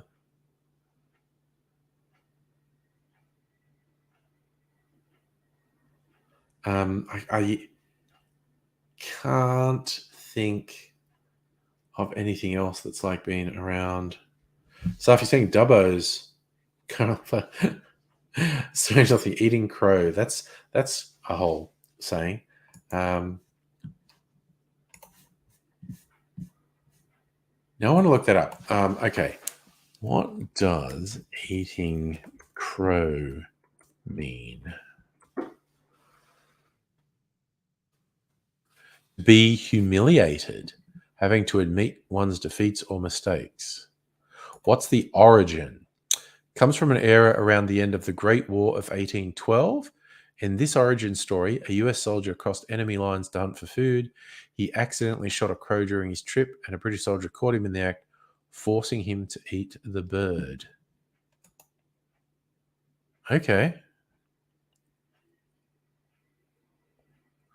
So it means you have to admit you're wrong. Eating crow is admitting you're wrong, humbling yourself.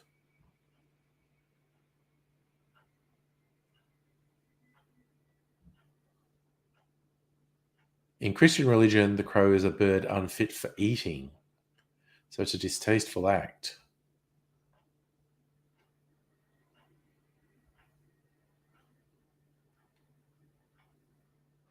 So the British soldier caught the guy, forcing him to eat the bird. After taking a bite, the soldier managed to catch the Brit off guard, wrestling back his gun from the soldier. After retrieving his weapon, he turned the table on the other soldiers, forcing him to take a bite of the crow as well. Another possible origin for the phrase comes from the San Francisco Daily Evening Picayune, 1851, where a story describes a farmer tricked into eating the bird by his boarding guests. The guests complain about the farmer's meals, decide to get him back by tricking him into eating a crow. Farmer ate the animal with no issues, issuing the following statement: "I can eat a crow, but I'll be darned if I hanker after it."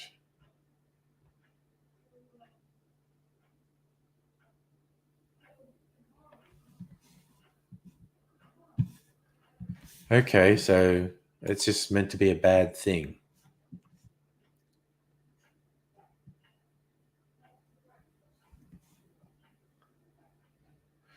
Doesn't everything taste like chicken? Yeah. Well, yeah, Megaleech, chicken should taste like dinosaur, really. I watched a really fun video today.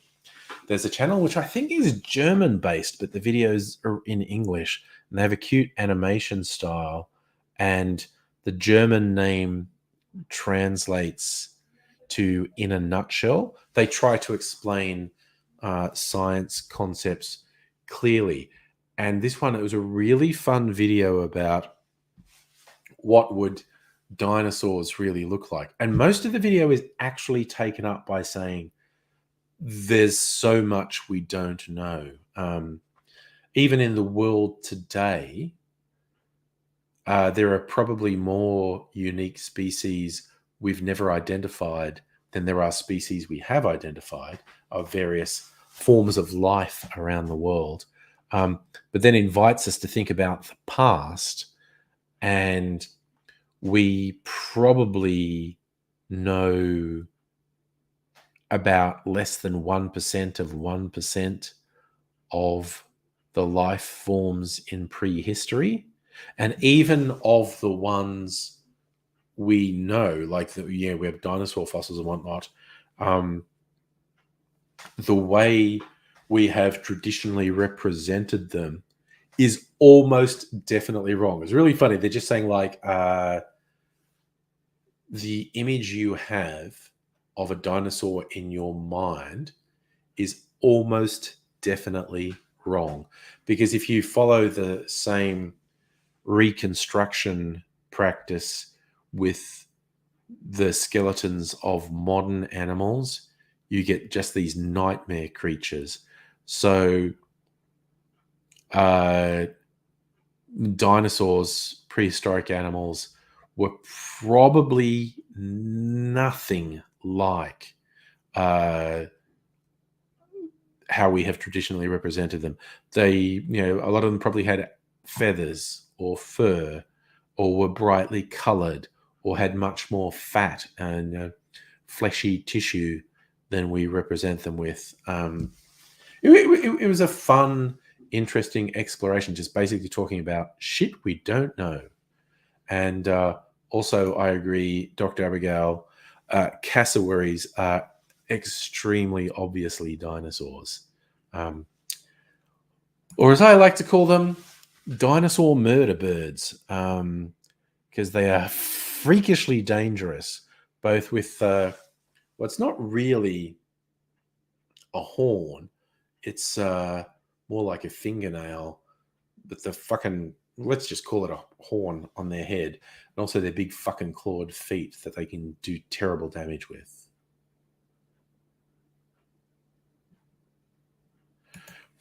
Megalich, ducks, hadrosaur, build theropods. Yeah, they're cool. Justin, look, it is theoretically possible there could have been intelligent life on Earth lost to prehistory. Almost definitely not, though. It's possible, but it's mind-bendingly unlikely. Speaking of the unlikely presence of intelligent life, look who it is. Hello, I'm unlikely and I'm unintelligent. And I'm probably But I'm not staying on alive. the stream that much longer. Yeah, which is good. That's good. Because I don't know about you, but staying up till 2 a.m. Took it out of me a bit today. You fucking wuss. I know, was right? going hard until You actually 8 were, yes. tomorrow this morning. And Yeah. then I wasn't. And then I went down to the chemist at 12. And then I came back and watched a bit of anime and slept. And then had to go back in the anime and watch all the episodes that I was sleeping through. Yeah. And it was a lot of episodes, and I was a little pissy. Yeah. Now, apparently, although I remember none of this, which is a little disturbing, 6-hour stream, my memory of it seems extremely hazy after about the 2-hour mark. Because people were telling me stuff that apparently happened just after midnight that I have no memory whatsoever of it. Yeah, you were getting into that new drink you made, which was fucking awesome sounding. And It is good. It did affect you very quickly. Yeah. You were Apparently, midnight. My son came home. I don't even remember that. And well. He came home. I got a bit and fighty. You apparently, were screaming at him. Just not like not angry.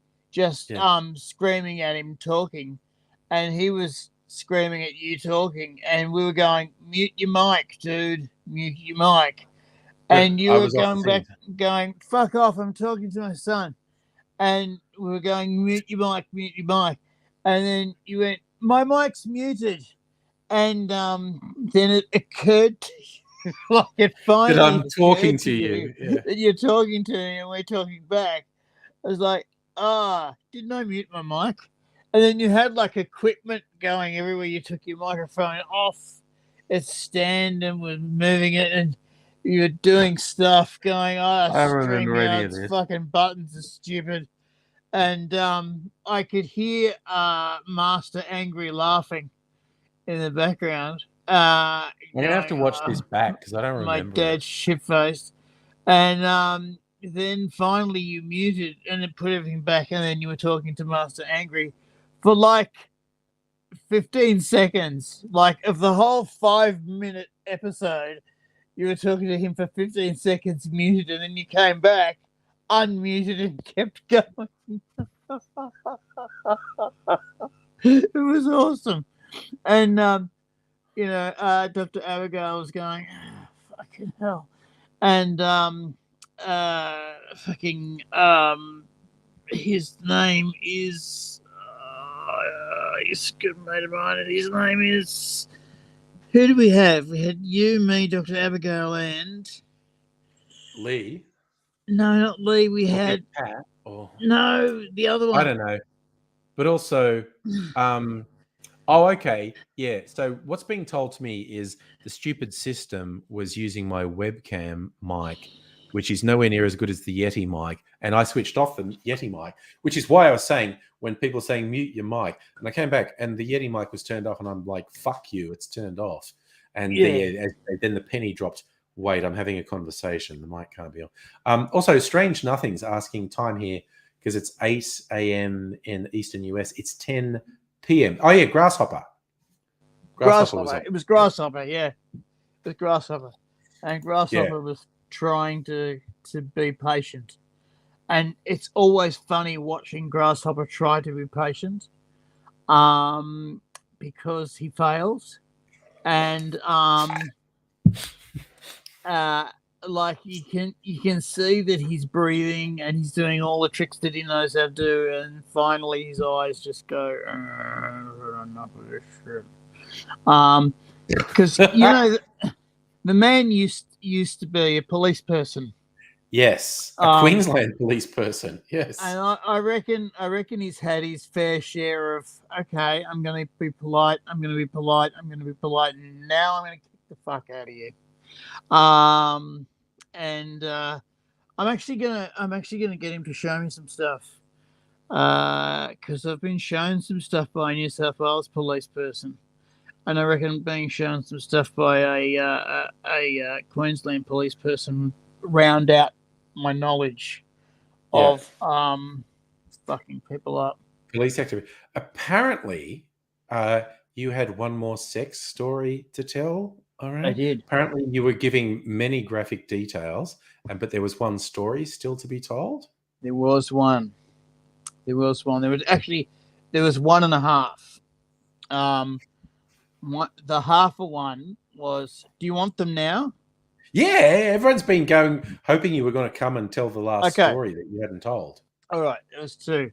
It was one guy who had been in a petrol station and there was an explosion, and he had burnt pretty much half his face and pretty much half his body down to his knee. You apparently said something about a burned guy, yes. Yeah. And he was convinced he would never get a date ever. Yeah. You keep going. And he was also gay. And this, you got to remember, this is a time when the pride marches in Sydney were starting to be televised. Yeah. And to be gay was to be fabulous. And he was nowhere near fucking fabulous. You know, he would go to gay bars and be called Two-Face. He would go to gay bars and people would go, ew, what are you doing here?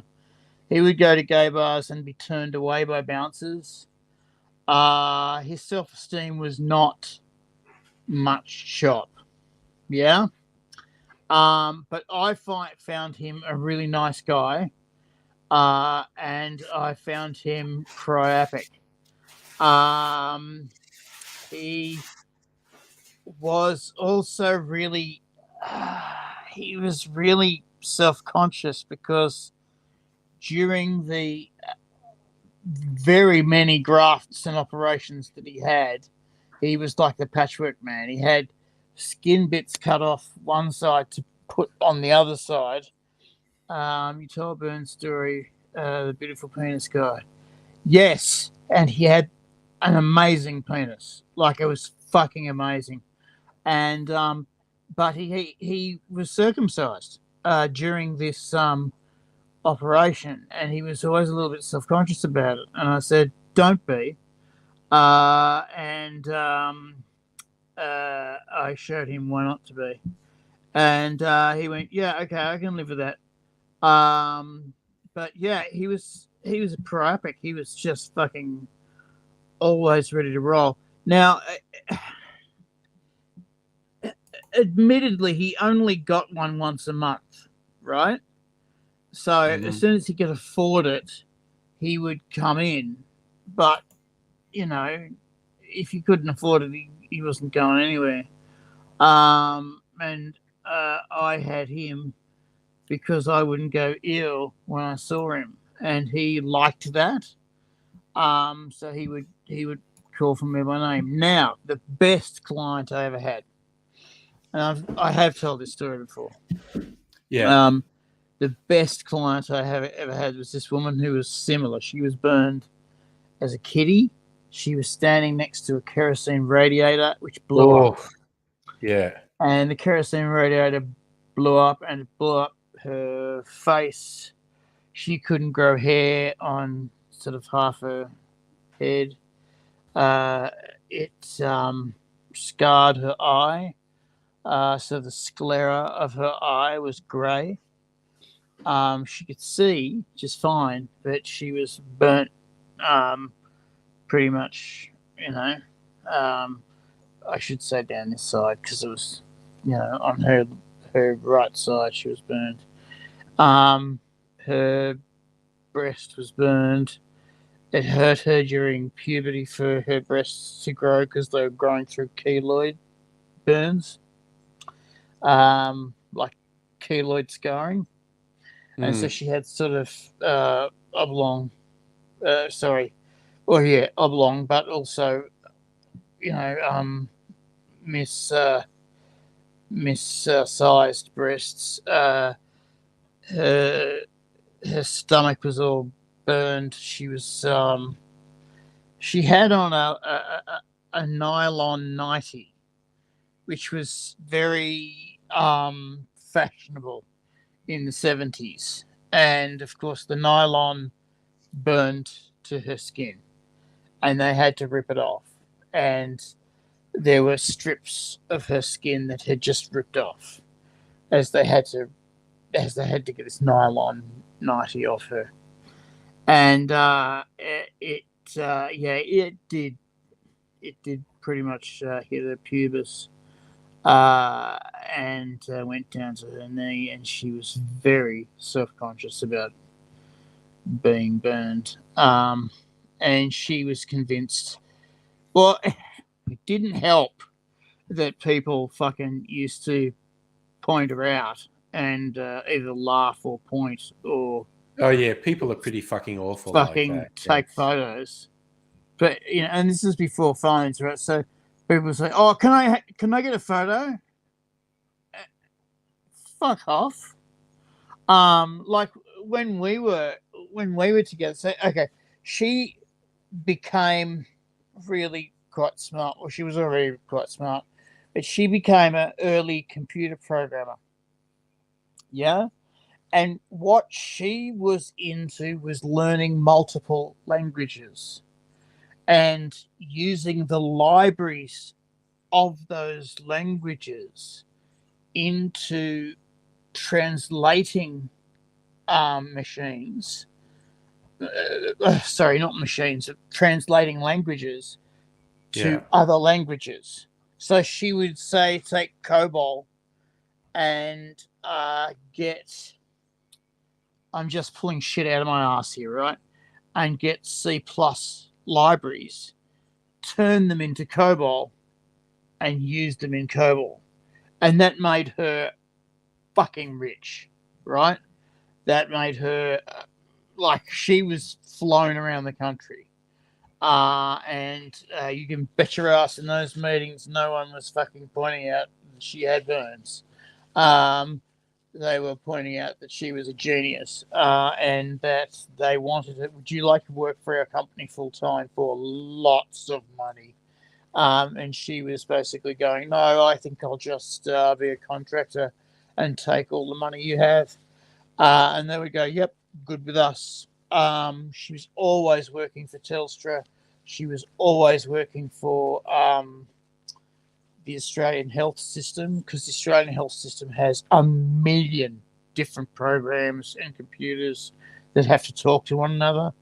And she, so her job was to get like whole libraries to fit in whole different languages. Yeah.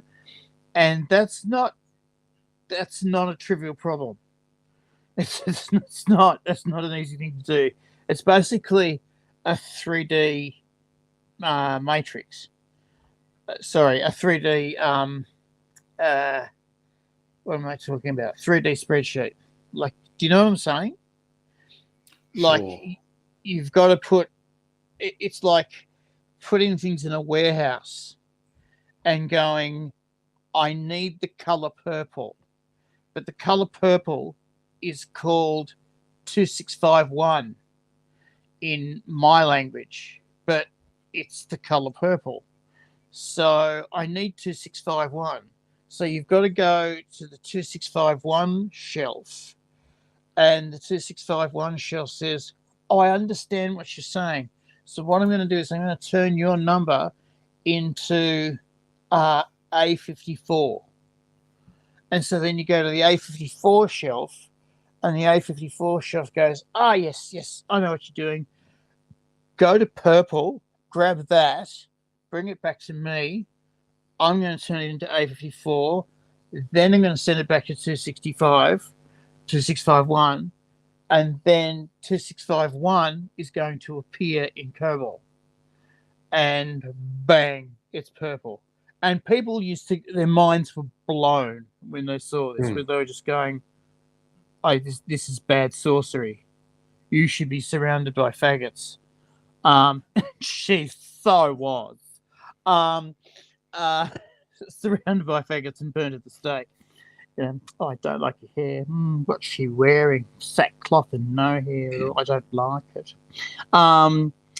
And so she made a lot of money, so she could afford the boyfriend package. Right. What used to upset me, and I did actually bring this up with the boss and got told never to bring it up again, was the boyfriend package for Disfigured and Disabled cost $25,000. Dang. The boyfriend, yeah, $25,000. A Right. little bit And exploitative. it was Thursday night till Monday morning. And what you did was you were a boyfriend. There was, trust me, a lot of fucking involved. That was part of the menu. There was a lot of fucking involved. Sometimes it's very strange fucking as well. But you went out to dinner. You went out to movies. You did stuff. You were given as the sex worker. Because I know not to say anything else now. Geez, I got jumped on for saying fucking other words last night. Yeah, do you remember that? That I got jumped on for saying different descriptions of what I was? Yeah. Yeah, it wasn't a big deal, but still. The sex worker, I was given $1,500 cash to secrete around my body so that I could pay for the movie. I could pay for dinner. I could Yes. be the boyfriend. Yeah? Yes, the boyfriend experience, yeah. Yeah. So, and to pay the cab and shit like that. We'd go out to nightclubs and I'd get fucking hammered. And she was like going great. And I'm going, "Oh, God, I've got to go and take this one home and fuck her." And I can hardly stand. And you got a snort laugh out of me. and I was laughing one time at this club, and she said, "What are you laughing at?" And I said, "Well, hon, it's a bit like this. I've got to take you home and fuck you, and I can hardly stand. I'm not sure how good I'm going to be." She pissed herself laughing and said, "Well, we'd better go." And so we went. And she said, "Have you got any money for a cab?" And I went, "I think so. I've got a card somewhere. Hang on, I'll find it." And so I had my pants down because I was looking in my socks, and I had these boots on, and I couldn't get into my boots. So I had my pants down, and I was looking in my socks for this card for this cab. And happily, we were in an alley. And she went, "Well, while you're still standing, and in this alley," I'd never done that before. I had never imagined doing that before.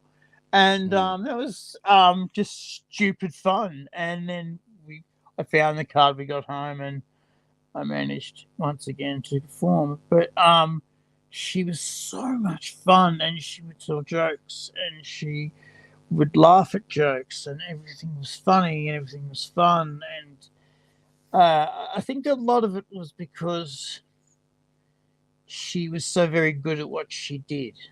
You know, she had a lot of self-confidence in what she was good at, and she had a lot of money. Like, her place was not, she was in a penthouse in a building in Sydney. Not a cheap thing to do. And it wasn't like, you know, a couple of rooms in a penthouse. It was the whole fucking top floor. Yeah. And it was nice. We spent a lot of time in the jacuzzi.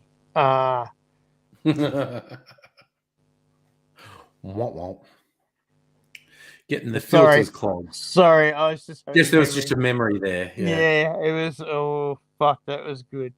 And then we'd get out of the jacuzzi and have a shower because we'd need to. And then we'd go to bed. Jesus, I worked hard with her. Loved every minute of it, and she was fun. You know, she was so much fun, and I was with her for every 2 weeks for 6 months, maybe. And at the end of 6 months, I said, I just got the guilt, and because okay, so you go from Thursday to Monday. On Monday, you have the morning to decompress, yeah.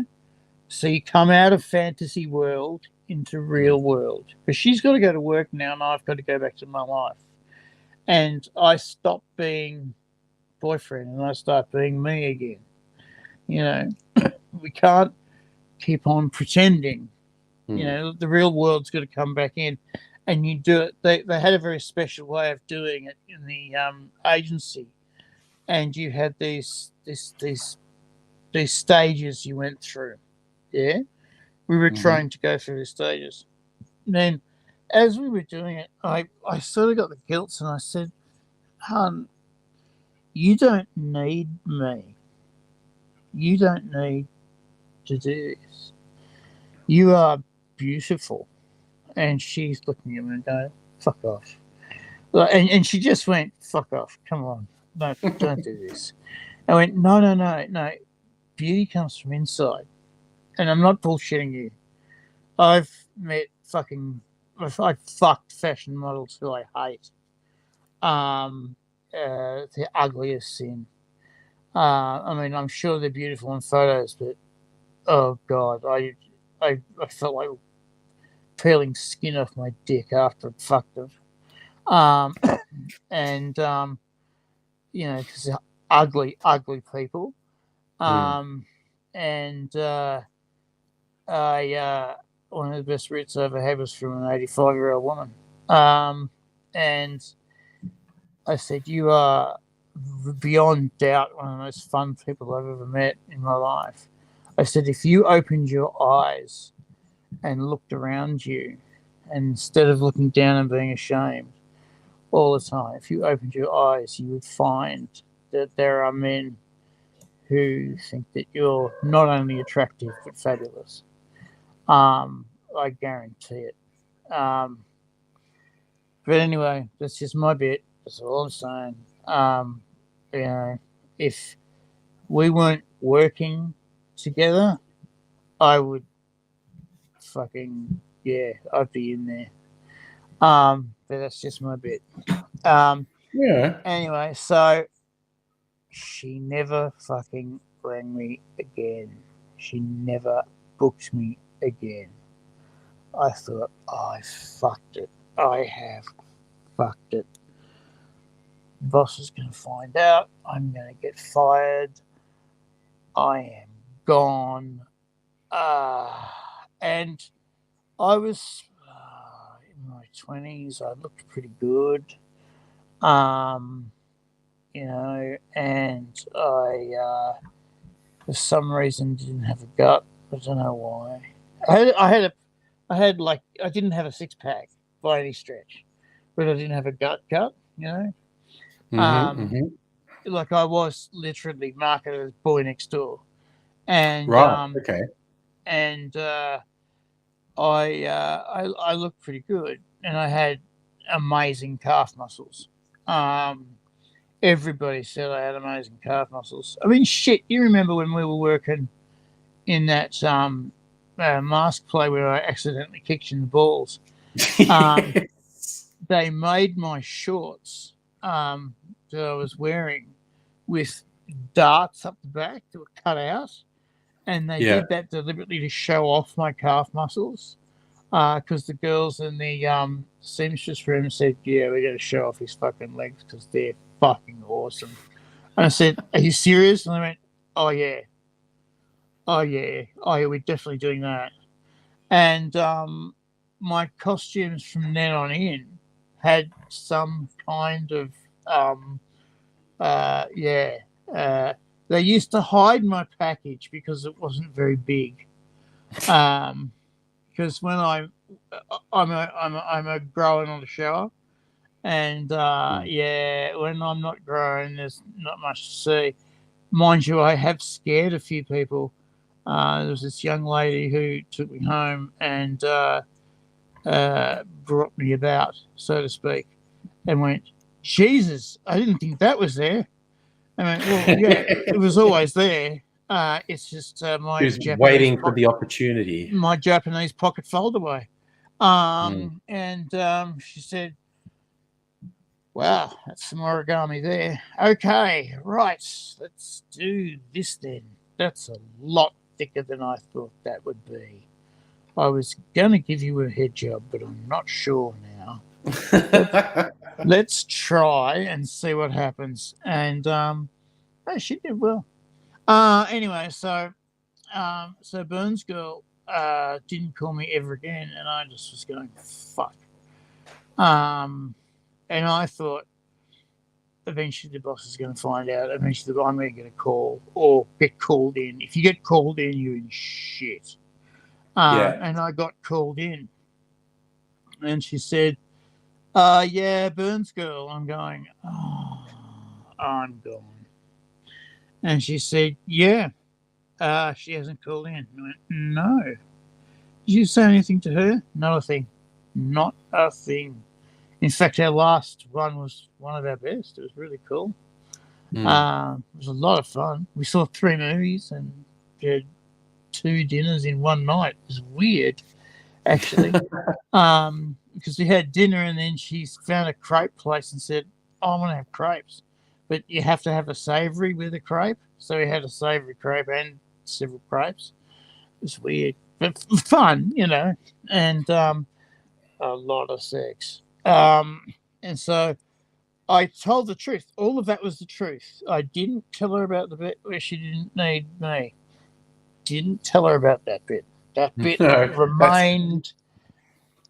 That remained That's classified. a non-economic bit of news there. Yeah, that's not for publication. And she said, "Well, she rang up and said she won't be using us anymore." I'm going, fuck. Here we go. Here it comes. Because she's got a lover of her own. And I went, "Really? Really?"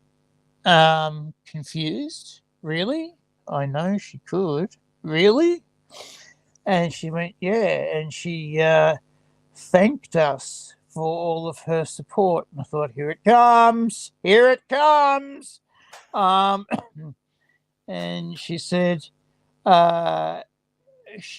yes, her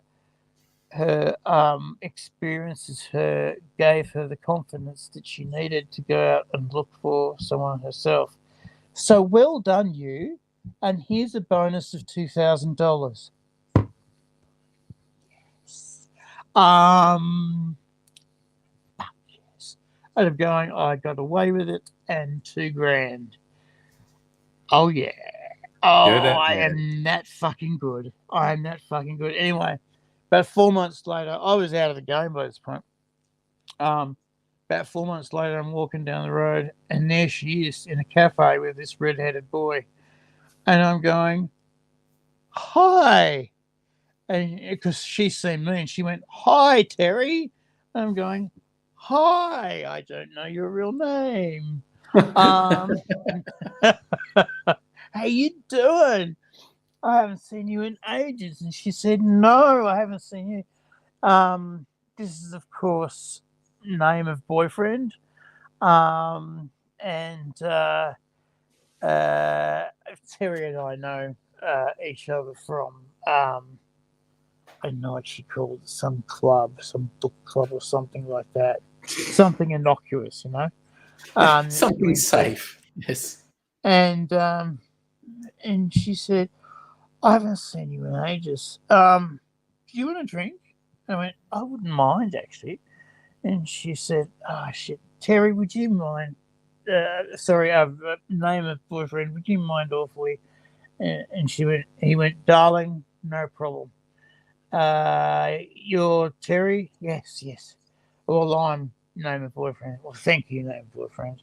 And he went off, and I said, what the fuck is your name? And she went, yeah. It's so happy good, end. isn't it? It's a happy ending, but not in the sex worker way. Yeah. And she told me her name, and I went, it's a really pretty name. And she went, yeah, I know, I kind of like it. And I went, okay, I could do it, fucking goss. Come on, quickly, before it gets back. And she said, you were right about everything. You were right about everything. I went, yeah, because I'm that cool. And she went, yeah, you are. And she said, I was in the office and I noticed this guy was continually asking me if I wanted coffee. And I was going, yeah. And continually asking me if I wanted lunch. And I go, yeah. And telling him what to pick up. And it would be perfect every time. And then I started to realize he does this pretty much every day. And no one else does this to anyone else. And every time he would approach me, two of his friends would be going, push, blah, blah, blah, blah, blah, push. And then he'd sort of saunter up, in a fake way and going, oh, would you like to, blah. And she said, with my heart in my throat, I said to him once, do you want to maybe go to a movie one time? And he went, yes. And apparently he went like, yes, so fast. Like that apparently. Yeah. Like yeah, no, I think that would be cool. What kind of like movies do you like? Anything. I like anything. Really? I love movies. And it's like, okay, like anything with you in it. Anything with you in a seat next to me is fine by me. So then movie, dinner, coffee, rooting. Apparently within the work they were rooting, and apparently within 2 weeks they were rooting so much that they weren't coming to work. You know how you have that time in your relationship where you're going, oh, such a lovely day. I'm not too sick to come to work. I feel too good to come to work. Yeah. They were having those days. They were ringing up and going, oh, I can't come in. You can't possibly. Your turn. And then it finally got to the point where the boss would ring up early in the morning because they were both like sort of super geniuses, because that floor was full of super geniuses. And it got to the point where finally the boss would bring him up and say, you need to get in here. Something's been hacked. Can you get her to come in as well? What? She's next to you. Can you get her to come in as well? Get in the same car and come now. Because it was like the secret was just no secret. It was out. Yeah. Yeah, so it was like, yeah, get dressed and go. We're in trouble. And apparently one time they got a phone call at 2:00 in the morning say, yeah, I'm sorry, I don't know what the hell you're doing, but you need to stop doing it and put some clothes on and get to Kingston Smith. And what? What's Kingston Smith? What's the domestic one? Oh There's God, two I air. don't know. There's King Christmas and the domestic one, or one of them. The domestic one, and they had to get there at 3:00 in the morning. So they had an hour to get their shit together, pack for 5 days, and go. And so they did this in like 15 minutes and went and got on a plane. Now in Sydney, if you fly a plane out of Sydney after it's 8:00 at night, it's a $10,000 fine. If you land a plane, it's not an emergency. It's a $8,000 fine, and so at 3:00 in the morning, the fine goes up. It's a $20,000 fine, and they will put in a big private jet with all the bosses of the company. There were like 4 bosses of the company that were like in the balls of the company, and they got flown to Brisbane immediately, and they had to get off, and they had to unbug and unfuck a Chinese attack on the Queensland Bank. Apparently, the Chinese had gotten away with something like $4 billion before they plugged the hole.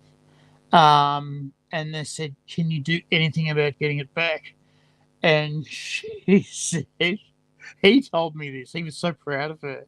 He said, "We can. It's not entirely legal, though, because the Chinese had left their back door open on the way in. And they said, if we go back through their back door, we can rape their system."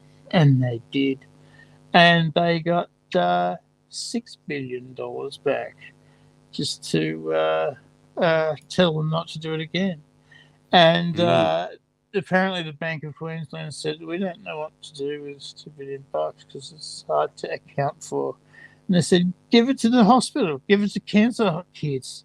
No one's going to complain about that.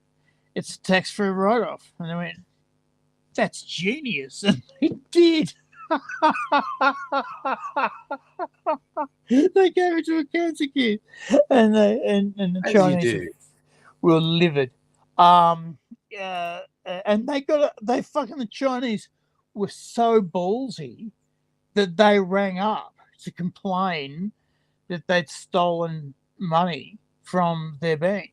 And it's like using the tunnel that you dug into our bank to steal ours. Yeah. That's beside the point. You stole our money. No, it's not beside the point. It's like the point is central. The Chinese. It's the way the Chinese negotiate. It's like no, you did something bad to us. It's like, yeah, but you used a nuclear bomb. Yeah, but you just still did something bad to us with barbed wire. Stop. Think this through. And it didn't hit the papers. Who knew? Didn't hit the TV. Who knew? Government didn't make an announcement. And so they both got promoted apparently, and they were both very happy about that. That's he nice. moved into her place because it was nicer, and he spent. This is so cute. He spent because I met them a few times after, and then I talked to her and I said, "I've got to disappear. I'm going back to Bathurst, and I can't be here anymore." And I'm going to become a comic. I can't hang around my old crowd.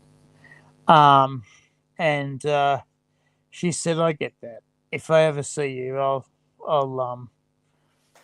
acknowledge you, but only, a respectful hello."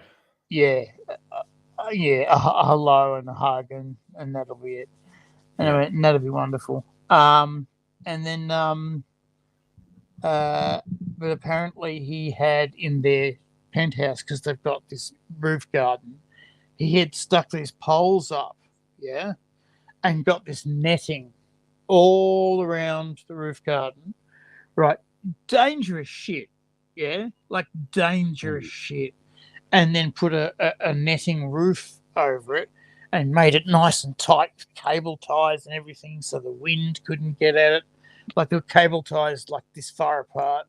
Because I saw the bloody thing. It was really well done. Because he was a boy from a farm. He knew how to build things. And he in some places he put that plastic chicken wire as well. To toughen it up. And then she had always wanted a cat, but a cat needs to be outside sometimes. And you can't have a cat on the top floor of a building because they tend to chase after birds and jump off the fucking building.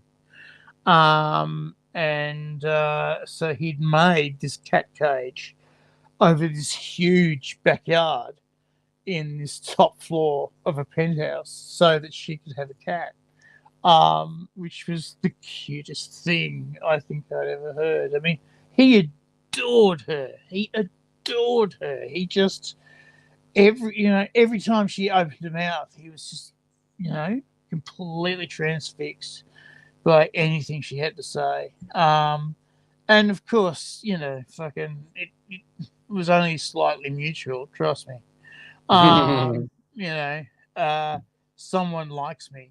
Fucking what happens next? And she was always worried that he was going to leave her. And he was always worried that she was going to leave him. And I eventually had to sit them down and say, so guys, I know you pretty well, and you've been talking to me, and that's great. And I'm going to just be that guy. And he reckons that you're going to leave him, and she reckons you're going to leave. She reckons you're going to leave him, and he reckons you're going to leave her. That's not real, is it? And I go, no, it's not real at all. It's the other way around. And I said, it's not. You're really not going to leave one another. I know that to be true. So maybe move on from that into the continual fucking and enjoying yourselves, and just do stuff together. And eventually, they both got arrested for base diving from their house.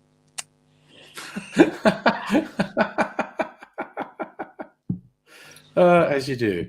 Because Well, I got a look, phone call from her basically saying, do you know a good lawyer? And I went, why would I know a good lawyer? Because of your work. Maybe. Why? What's going on? Oh, I got arrested. What for? I'm thinking, fuck, you stolen millions of dollars from the computer. Me and boyfriend's name got arrested for base jumping. From where? From our place. The fuck were you doing? We got some squirrel suits and we thought it'd be fun. Was it fun? Jesus. It was like, yeah. How much fun was it? About $20,000 worth of fun. And I said, just pay up. Just say guilty and pay up. Yeah. You can. Just do it. Anyway, is that the best way? Yeah. Will we have records? Well, yeah, you will, because you base jumped from a house. Your own house. Actually, no, you weren't trespassing. You're not going to have records. You're just going to have a misdemeanor, which It's is a base fine. jumping. Yeah. It's a fine. And I said, you're okay. Just pay up. You're going to be fine. And they went, oh, yeah, right. And so they paid up and they were great. And then they fucking got into skydiving and base jumping and squirrel shooting in legal places because you can. In Kuala Lumpur, you can squirrel jump from the Petronas Towers. Yeah. Well, I tell you what, I'm actually going to go to bed. I need to catch up on sleep and well-being after last night. So I'm going to retire for the evening. and thank all you fine people who joined in for the tales.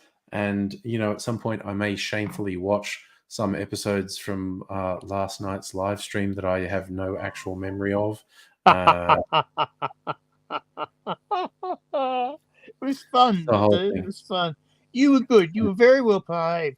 You made us behave. Well, I was. You I looked at the very end. I was clearly drunk, but I was still coherent. But what's weird is the big stretches of it I just don't remember. Yeah, that's okay. Who was I I'm talking going. to today? I was talking to my landlord's father and saying, I respect that you told me to put all this in a message to you, because I know myself that my memory, which was once a hoarder of all things, is now simply a useful guide to events past. I'm no longer able to definitively say anything happened. And I've told all the girls at the doctors, unless it's in the phone diary, it doesn't fucking happen.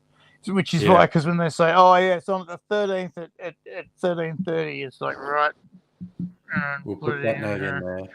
Because it's like, otherwise, forget it. I'm not going to show. Yep. Thanks, mate. Love to you. Thank you, everyone, for watching. You should ascribe to Angry because he's nice. And I will go and sort out this tummy ache. You Alrighty. have the best one.